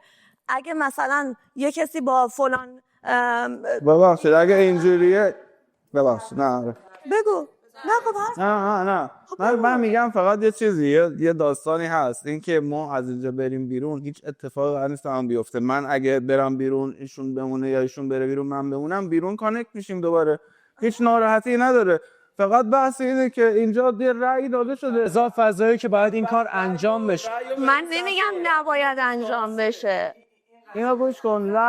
اگه تو میخوای با منطق بری that's your choice. هر کی میتونه هر جوری. منطق سابجکتیوه. من یه چیز کوچولو بگم بچه‌ها. دقیقاً همین. چیزایی که برای تو بوله برای من بولد نیست و وایس ورسا. یه چیزی کوچولو من بگم فقط اینو تمام کنم برم دیگه. ببین ما انتخابون کسی دیگه دیگه از اول. ولی ویلا ما رو برده به سمتی که دو دخترا رأی بدیم. بعد دوباره برده به سمتی که یکی از دخترها رو سیو کنیم. دوباره برده به سمت اینکه 2 نفر رو اینجا داریم که اصلا گزینه واسه ما نذاشته که ما بخوایم منطقی فکر کنیم. من تو لحظه تصمیم گرفتم. من تو لحظه مجبور شدم فکر کنم. تو این همه چیزی که تو ذهن تو رو من ندیدم تو اون اتاق. من جدی دارم میگم. اصلا بعد اگه این اتفاق نمیافتاد ترانه هر شکلی که میشد میرفت بیرون. ترانه هم ببخشید روز اول با رامبد تو رابطه بود. تو هم بگو اوناش سوخت شده دیگه. نمیشه که برام جالبه و برای من جالبه ترانه و رامبد همدیگه رو دیت کردن اولش. بعد ترانه همش میگفت که نه تایپ هم نیست اصلا. خب آفرین. الان چرا دست همو گرفتن رفتن بیرون؟ شما اگه میخواین گیر بدین به این گیر بدین که الان دست همو گرفتن برای پس فردا سیو بمونن. یه لحظه وایسا. همین رو میخوام بگم. یه لحظه وایسا. ترانه روز اول اینا همدیگه رو دیت کردن و ترانه انتخاب کرد رامبدو. خب با همدیگه شروع کردن با همدیگه حرف زدن و همدیگه رو دیت کردن. 1 روز بعدش ترانه گفت که من نه مثلا خودم رو چجوری توی اون قضیه انداختم و نمیخوام و فلان اینا. خب بعدش با همدیگه تصمیم گرفتن که دیگه ما همدیگه رو دیت نکنن. خب بعدش گذشت و شما با همدیگه صحبت کردین. ایشون به لولا علاقه نشون داد. بعدش هم که به عصبانی میشی چقدر جذاب میشی. اما جان تو وسط کامنت چی میدی یهویی؟ بعدش بعدش به مدیس علاقه نشون داد و الان مثلا اومده من نشم اون به من علاقه نشون داد 100% ویدیوهاش هست. عشقم رامات بذار بگه. Please let me talk, okay? بعدش هم الان که مثلا اومده میگه که من بدم نمیاد ترانه رو بشناسم. What's going on? کی گونه گفته؟ اوکی بشناسم خب یعنی چی؟ خب مگه شما هم دیگه انتخاب نکردین؟ مگه دوتاتون مگه ترانه تو نمیگفتی که من اصلا چرا همچین غلطی کردم؟ تو چرا خودم رو تو این سیچویشن انداختم؟ خب الان یه دفعه سر برنامه گفتین که من گفتم دیت رو گفتم بشناسم. What do you mean؟ خب یعنی که دوباره میخواین برگردین حرف بزنیم. آره نه اینکه نه بخوام نه بهش گفتم نه من میخوام این آدمو بیشتر باشه. بشناسیم. آره نه تو میخوای بشناسی رامبودو؟ اوکی منم همینو دارم میگم. اصلا من اصلا خودم آفر گرفت منو دستم. مگه من گفتم رومانتیکلی؟ اگه رومانتیکلی که آبیسی ولی این دوستانه دوست داره منو بشناسه. اینجا گفت منظورش دوستانه بود. من منظورشو نمیدونم. کامل مشخص بود قضاوتم. چون این دوتا دارن با حرف میزنن. چرا همچین کاری کنه؟ خیلی مسخره است این واقعا این پارانویاه.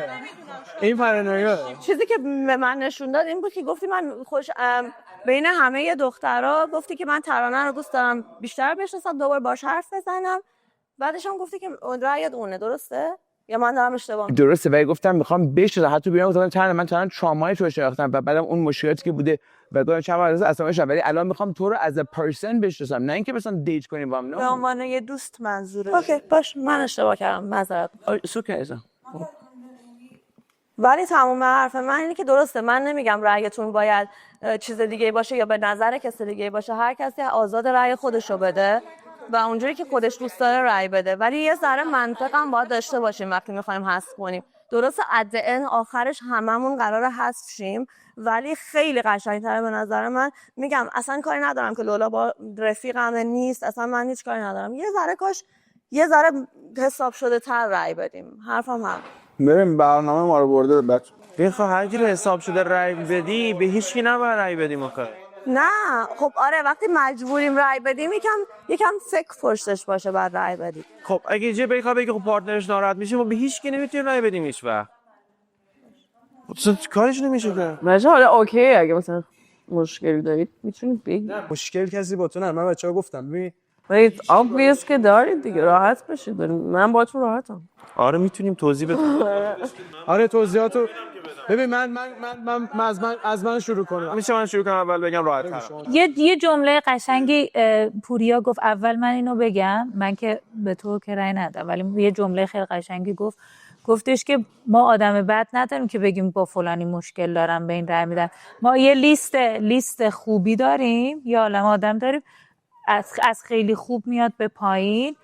اون کسی که ته لیستمونه به اون رأی ممکن آخرش خیلی خیلی خوب باشه آخرش خوب دیگه. دلیل و منطق داره دیگه براش. من با ترانه obviously از تو کانکترم. باهاش خیلی وقت گذروندم. دیشب با هم آشپزی کردیم با هم نشستیم سیگار کشیدیم.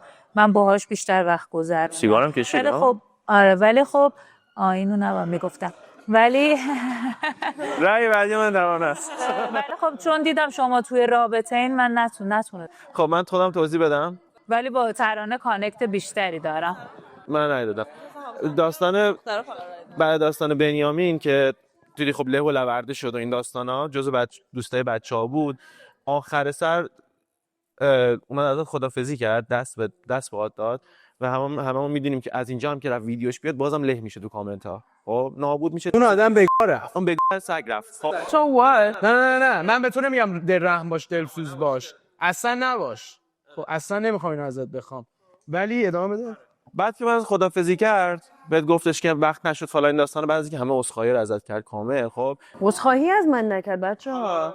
عذرخواهی از من نکرد. یه عذرخواهی جمعی توی تکست کرد. نه نکرد. نه گفتش که وقت نشد که من بشناسمت. درسته دست داد. بعد چی گفت؟ دقیقاً بگو. اون گفت وقت نشد که بشناسمت. خب این عذرخواهیه؟ نه آخرین لحظه که مریض شون آخرین لحظه که تو جلوی یخچال بودی من این صحنه رو یادمه. اومد پیشت گفت من معذرت میخوام اون شکلی شد. آخه اینکه فایده نداره. این همه وقت داشتی، تو میخوای پشت پرده، تو به هر حال حالا گندی که بوده رو زدی، بعد میخوای پشت پرده موقعی رفتم بیای بگی ببخشید این طوری شد. That's not worth it. Like مریض قبول داری میتونست اینو نگه؟ چیزی واسه دست دادن نداشت که. خب ولی اصلا ارزشی نداشت. آخه حرفی که زد ارزشی نداشت برای. آخه چی میتونست به تو بگه که ارزش داشته باشه؟ میومد این همه وقت داشتیم تو طول برنامه به جای اینکه بره قایم شه، میومد مثلا راجبش حرف می‌زدی. من که ازش فرار نمی‌کردم. تو کی که بخوای به من بگی من فیک می‌کنم ریلیشنشیپم رو یا نمی‌کنم میری به ترانه میگی؟ تو I think you are. اگه میخواستم فیکش کنم با تو میموندم تو این گیم تا ترشم میرفتم. پس مادرفت نیستم، فکرم با تو بودن بیشتر فیک بود. فیک واقعا فیک نیستش. من اگه بخوام فیک باشم من میگستم با این نمونم من خوری واسم هر روز صبحونم درست کنی از آره که حتی گم شو. حتی پس اگه نیومده حرف بزنی اگه میخواستم فیکش کنم با همین نمونم که کم بخوره سر تا پا ماچ کنه بیاد هر روز واسم غذا درست کنه انم هم تمیز کنه تاپله گوخور. اون چی میگه الان؟ میگه فیک. رفته به ترانه میگه من رابطه‌مو فیک کردم با این. خب من میگم اگه من می‌خواستم فیکش کنم من با تو میموندم که هر روز واسه من صبحونه درست کنی، لباسمو تا کنی، هر انی واسم بخوری، بعد اینجا واسم پرک کنی. چیز باش فیک کنه. بهشم میگم گفتم اگه فکر می‌کنی فیک هست. عزیزم اگه من فیک بودم مثل دخترای دیگه واسش میموندم که از بیرون اینجا واسم خرج کنه، هر مسافرتی برم، هر گوهی هم بخورم. ای فیک بودم این کارو. منم همینو گفتم خب صبر کن جاش پول ننه باباتم بخورم. تو تاپاله بیا با هم بخوریم پولشو. والا هر روز من واسه خرج میکنم. من واسه اگه فیک بودم وای میستادم به حرفاش میگفتم آره بیا واسم خرج کن، بیا هر روز واسم صبحونه درست کن، بیا اینجا قربون صدقم برو، همه جا بلاتو ماساژ بده، کرم بزن، انم بخور.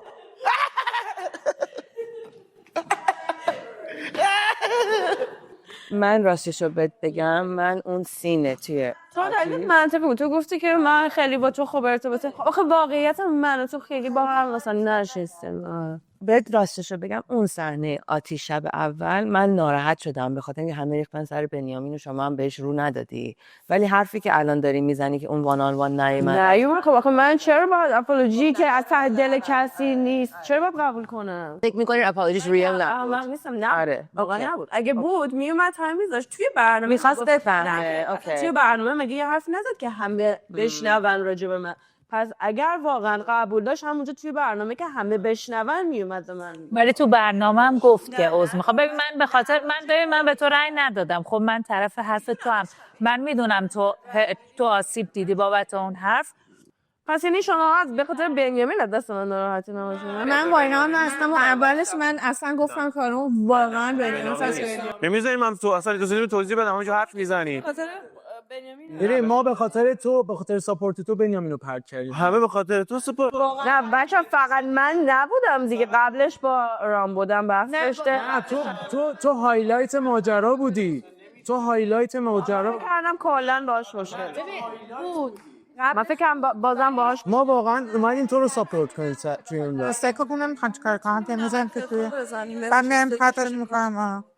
اوکی تو آره از من ناراحت نیستی. نه بابا تازه من از چیز نرم که به تو رای دادم واقعا به هیچکی نمیخواستم رای بدم فقط تو رو. اصلا ناراحت نشو. این داستانیه که ارز وردس من بیشتر ناراحتم. اگه میشه لطفاً خواهشن با قزم صحبت کن که بدون من واقعا فقط رای کس بده.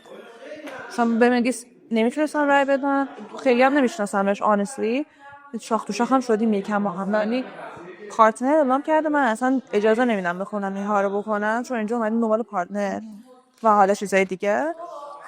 میلوفر و آریانا هم که هیچی شیدا هم میونی غزل مونده بود یه سینگل بهش رای دادم. یعنی اینو دارم با تمام قلبم آنست بهت میگم، ولی فکر کنم یه ذره ازم ناراحته. اما باشه فکر نکنم. نمیدونم چون نه اون چون میدونه که میدونست همه الان رای اونطوری نم فکر نکنم. من اینجوری چون میدونستم میشه هم بهش رای نمیده اینجوری رای هم پرت میشد چیزی، ولی باهاش شما حرف بزنید چون یه کوچولو هم بوریا میتونی استیک درست کنی؟ استیک رو آب شد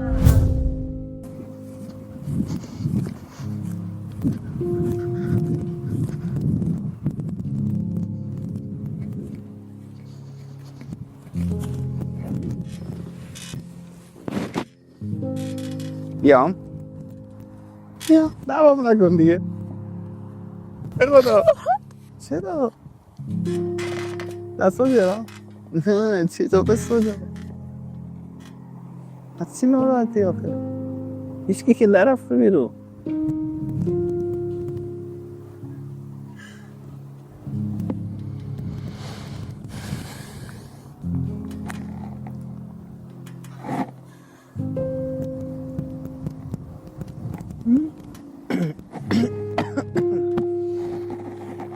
بابا اتفاق هم از فردا آدم دیگه رو عرض کنیم اشکال نداره مثلا همینه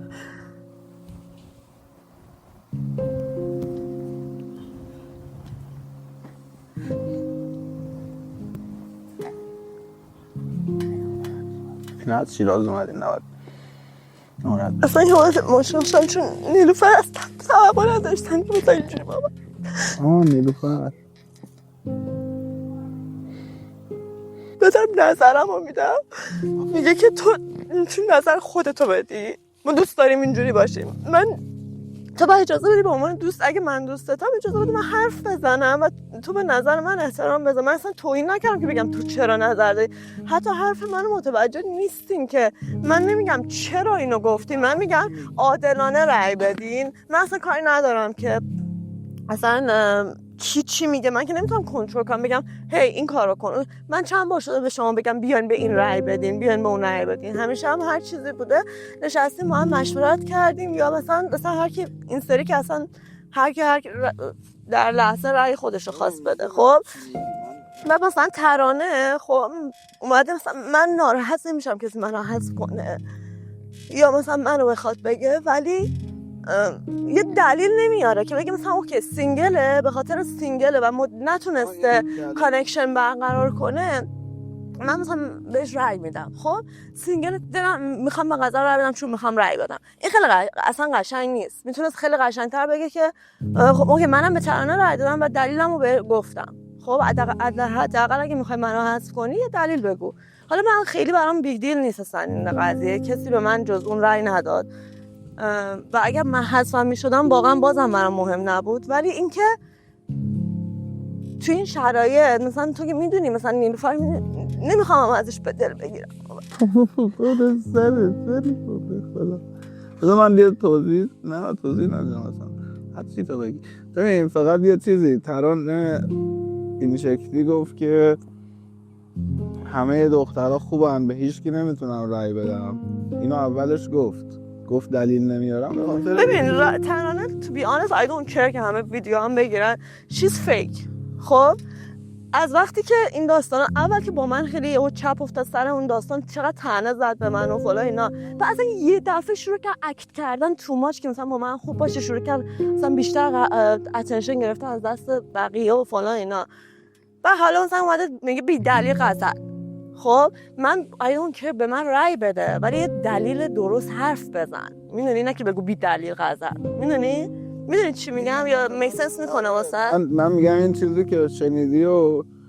من میگم قبلش این شکلی گفت هیچ دلیلی نمیبینم اینجا به کسی رأی بدم هیچ دلیلی ندارم یعنی اگه مثلا میگفت که ازت ناراحته یا مثلا فلانه یا بیساره گفتیم که به این دلیلا رأی میده ولی دلیل نیاوردنش نشونه این بود که من بدی از کسی ندیدم که بخوام بهش رأی بدم من این شکلی برداشت کردم بی دلیل باشه ببینی نمیشه همش ساید خوبه نه واقعا بحث ساید به خدا من برداشت واقعی که کردم ساید خوبش نبود چون ازش پرسید کی گفت نمیدونم کیو بگم برای چی مثلا ما همه دخترامون خوبن بعدم تو ببین گزینه‌ها این شکلیه اصلا خود ترانه اگه میدونست مدیس باش میاد بالا مطمئنا به مدیس رأی میداد ببین اصلا هیچ ایده‌ای نداشت ترانه که چیکار کنه فقط تو رو گفت و بعدش از اون ور که چرخید رأی اومد دونه دونه مدیس رأی آورد اومد جلو من ترانه رفته بود و اصلا کسی رو تو ببین ما اینجا چند نفر بودیم هیچ کی سمت تو نیومد من خودم اومدم گفتم من واسه تو ترانه شانس قائلم و واقعا شانس قائلم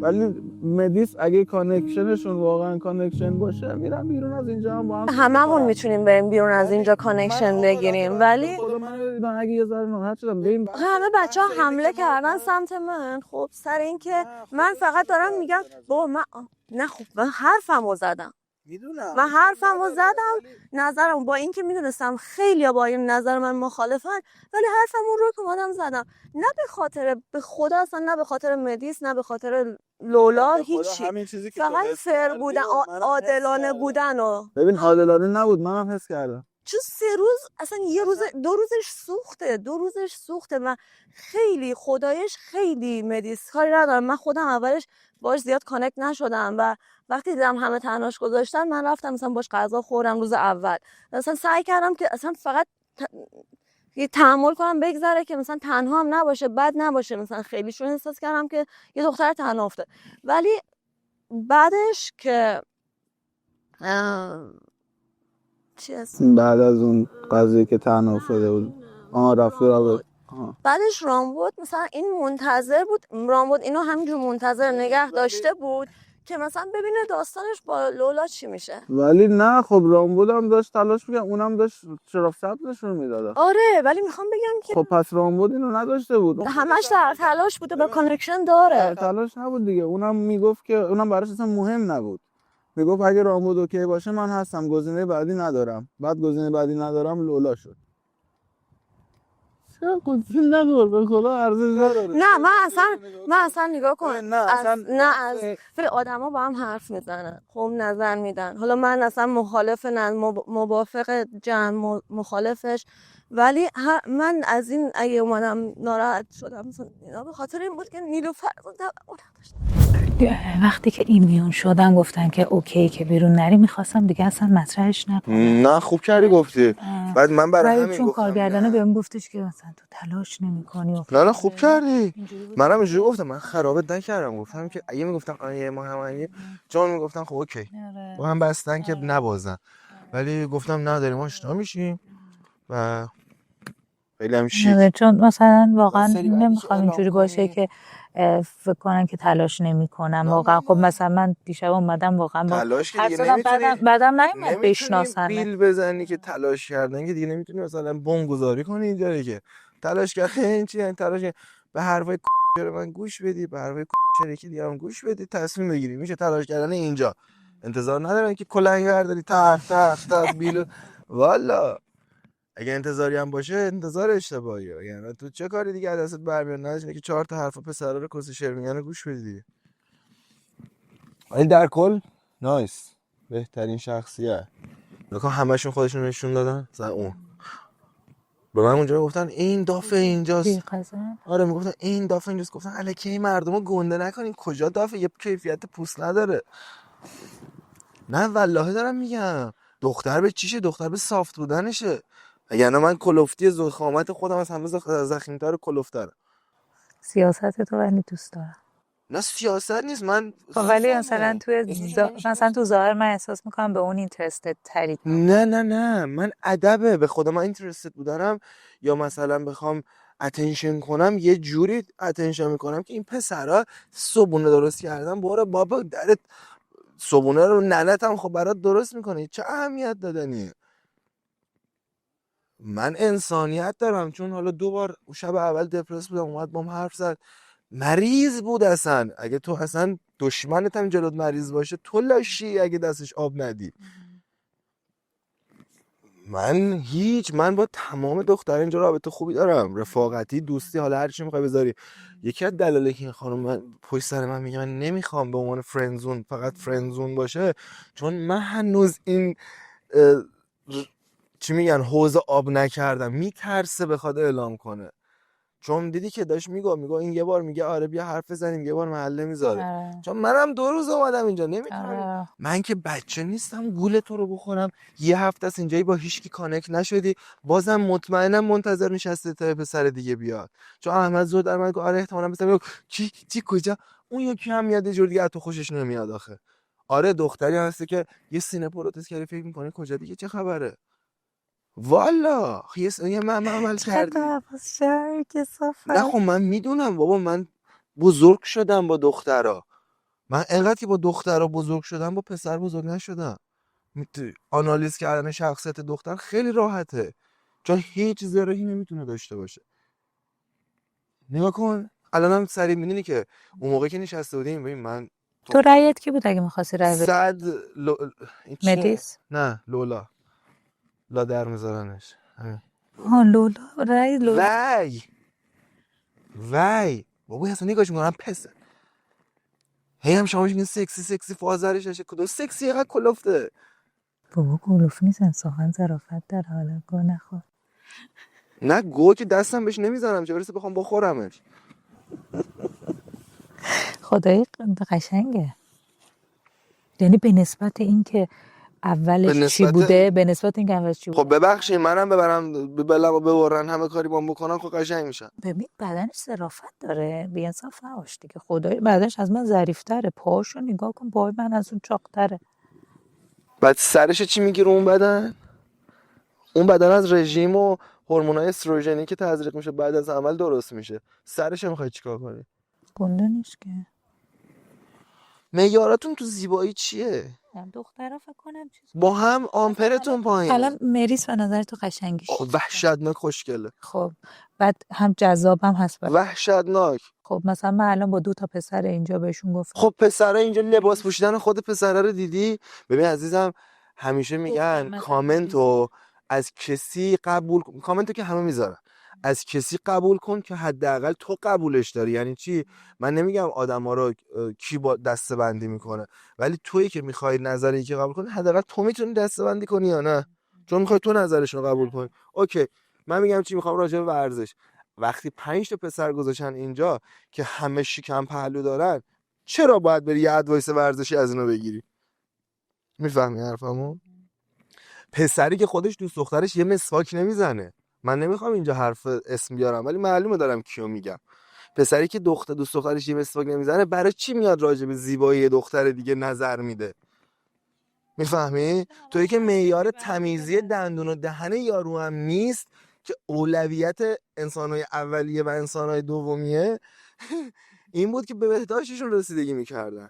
بابا اینجا تو اتاق بالا داشتیم آرایش میکردیم بو عرق برداشته بود اونجا رو تو حواست بود؟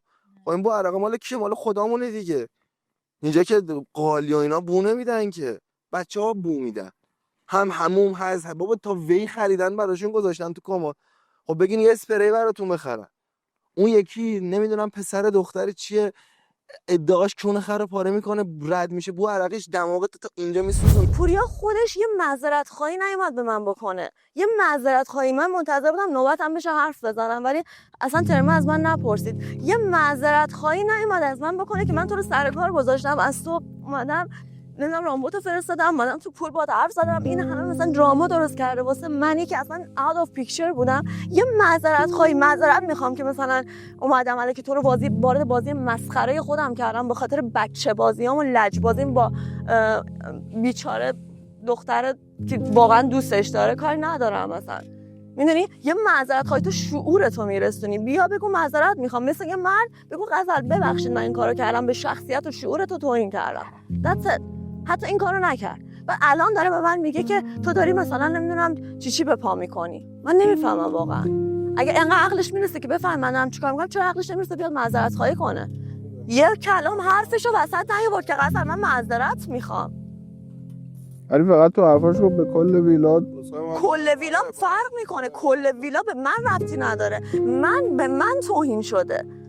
قسم و آیه و 10,000 بار راموت ما دنبال من تو رو خدا قبول کن تو رو خدا برو باهاش دیت کن. نمیدونم خود پوریا منو کشیده توی استخ کنار 1000 تا لاس زدنه که آره میشه زودتر بهم خبر بدی من خیلی از تو خوشم میاد و میخوام ببینم. خب اگه شعور داری بیای جلو اگه من انقدر قلبم بزرگه انقدر حالیمه انقدر شعور دارم که نیام به خاطر به جان مامانم به جان عزیزم فقط و فقط به خاطر اینکه احساس میکردم اینا دوباره برمیگردن به هم و چانسی هست من میدونستم اگه قضیه رو شورش کنم یا بخوام بالا بگیرم اسمش چیه آریانا بر نمیگرده باهاش. به جون خودم من فقط سکوت کردم قضیه رو شور نکردم که آریانا فکر کنه که چیز بیگ دیلی نیست و بهش چانس بده و من خودم کسی بودم که این رابطه اینا رو جوش دادم. بیلی به دورنات هم من خودم تنها با آریانا خیلی حرف زدم که ایتس اوکی چیز خاصی نیست مهم نیست اینجا همه تحت فشاریم چانس بده. حتی جلو سوالم با اینکه تحت فشار قرار دادم آریانا رو و اصلا فر نبود و نه همچین پسری واقعا باید بدوه تو دوباره نظرمون رو برگردونه، ولی خواستم که دوباره با هم کانکت شن. ولی تو شعور داشته باش، بیا معذرت خواهی کن. سر تو آره با راست میگی. ببین منم داشتم ازش دقیقا، فقط به محمد رضا گفتم چیزی که بود. من با گستاخی تمام اینجوری با قیافه پوریا واقعا داره از چشم من میفته. با این آدم کینه‌ای نیستم، ولی وقتی قیافش عصبانی میشه و اینجوری نگات میکنه واقعا ترسناک میشه و واقعا اصلا دوست ندارم این چهرهشو. اومده به من اینجوری نگاه میکنه، نه تو داری نمیدونم همه نظراتو برمیگردی سمت خودت، داره قوقا میکنه، هم چی میکنی؟ چی میگی تو برو کلاه خودتو بگیر. ببین اینجا برنامه‌ایه که قرار دیده شه دیگه، همه اینا رو میبینن، همه اینا رو نظر میدن، بعدش معلوم میشه چه خبره. ولی به نظرم انقدر اینجا اومدیم که آزادانه نظر بدیم. من حرفم اینه، تو اگه یه نظر میدی که من مخالفشم، من با احترام میشنوم، میگم مخالفم، با آرومی یا میگم موافقم. میدونی؟ من میگم اصلا راست میگه، هر چیزی که گفتید درسته، ولی سلام بچه‌ها. سلام عزیزی دلم. قربونت برم. من اتفاقا میخواستم به خودت حرف بزنم. برو لباس بپوش، ما باید عکس کاپلی بگیم. برو. با این لباس ها نمیشه؟ نه. دوام داره لباس. نه باید حتما عوض کنم، یعنی همون لباس قبلی رو دلم. من خیلی از لحنی که باید حرف زدم ناراحتم. عزیز دلم. من اصلا تو دیزرو نمیکردیم. ببخشید اصلا حاد بودم، اصلا به تو پرخاش کردم، اصلا اینتنشنم تا نبودی، ولی هرتش بهت خوردم. واقعا من ناراحتم. میدونم عزیزم، ببخشید. از این وقتا من اصلا حال خودم نمیفهمم و بعد اصلا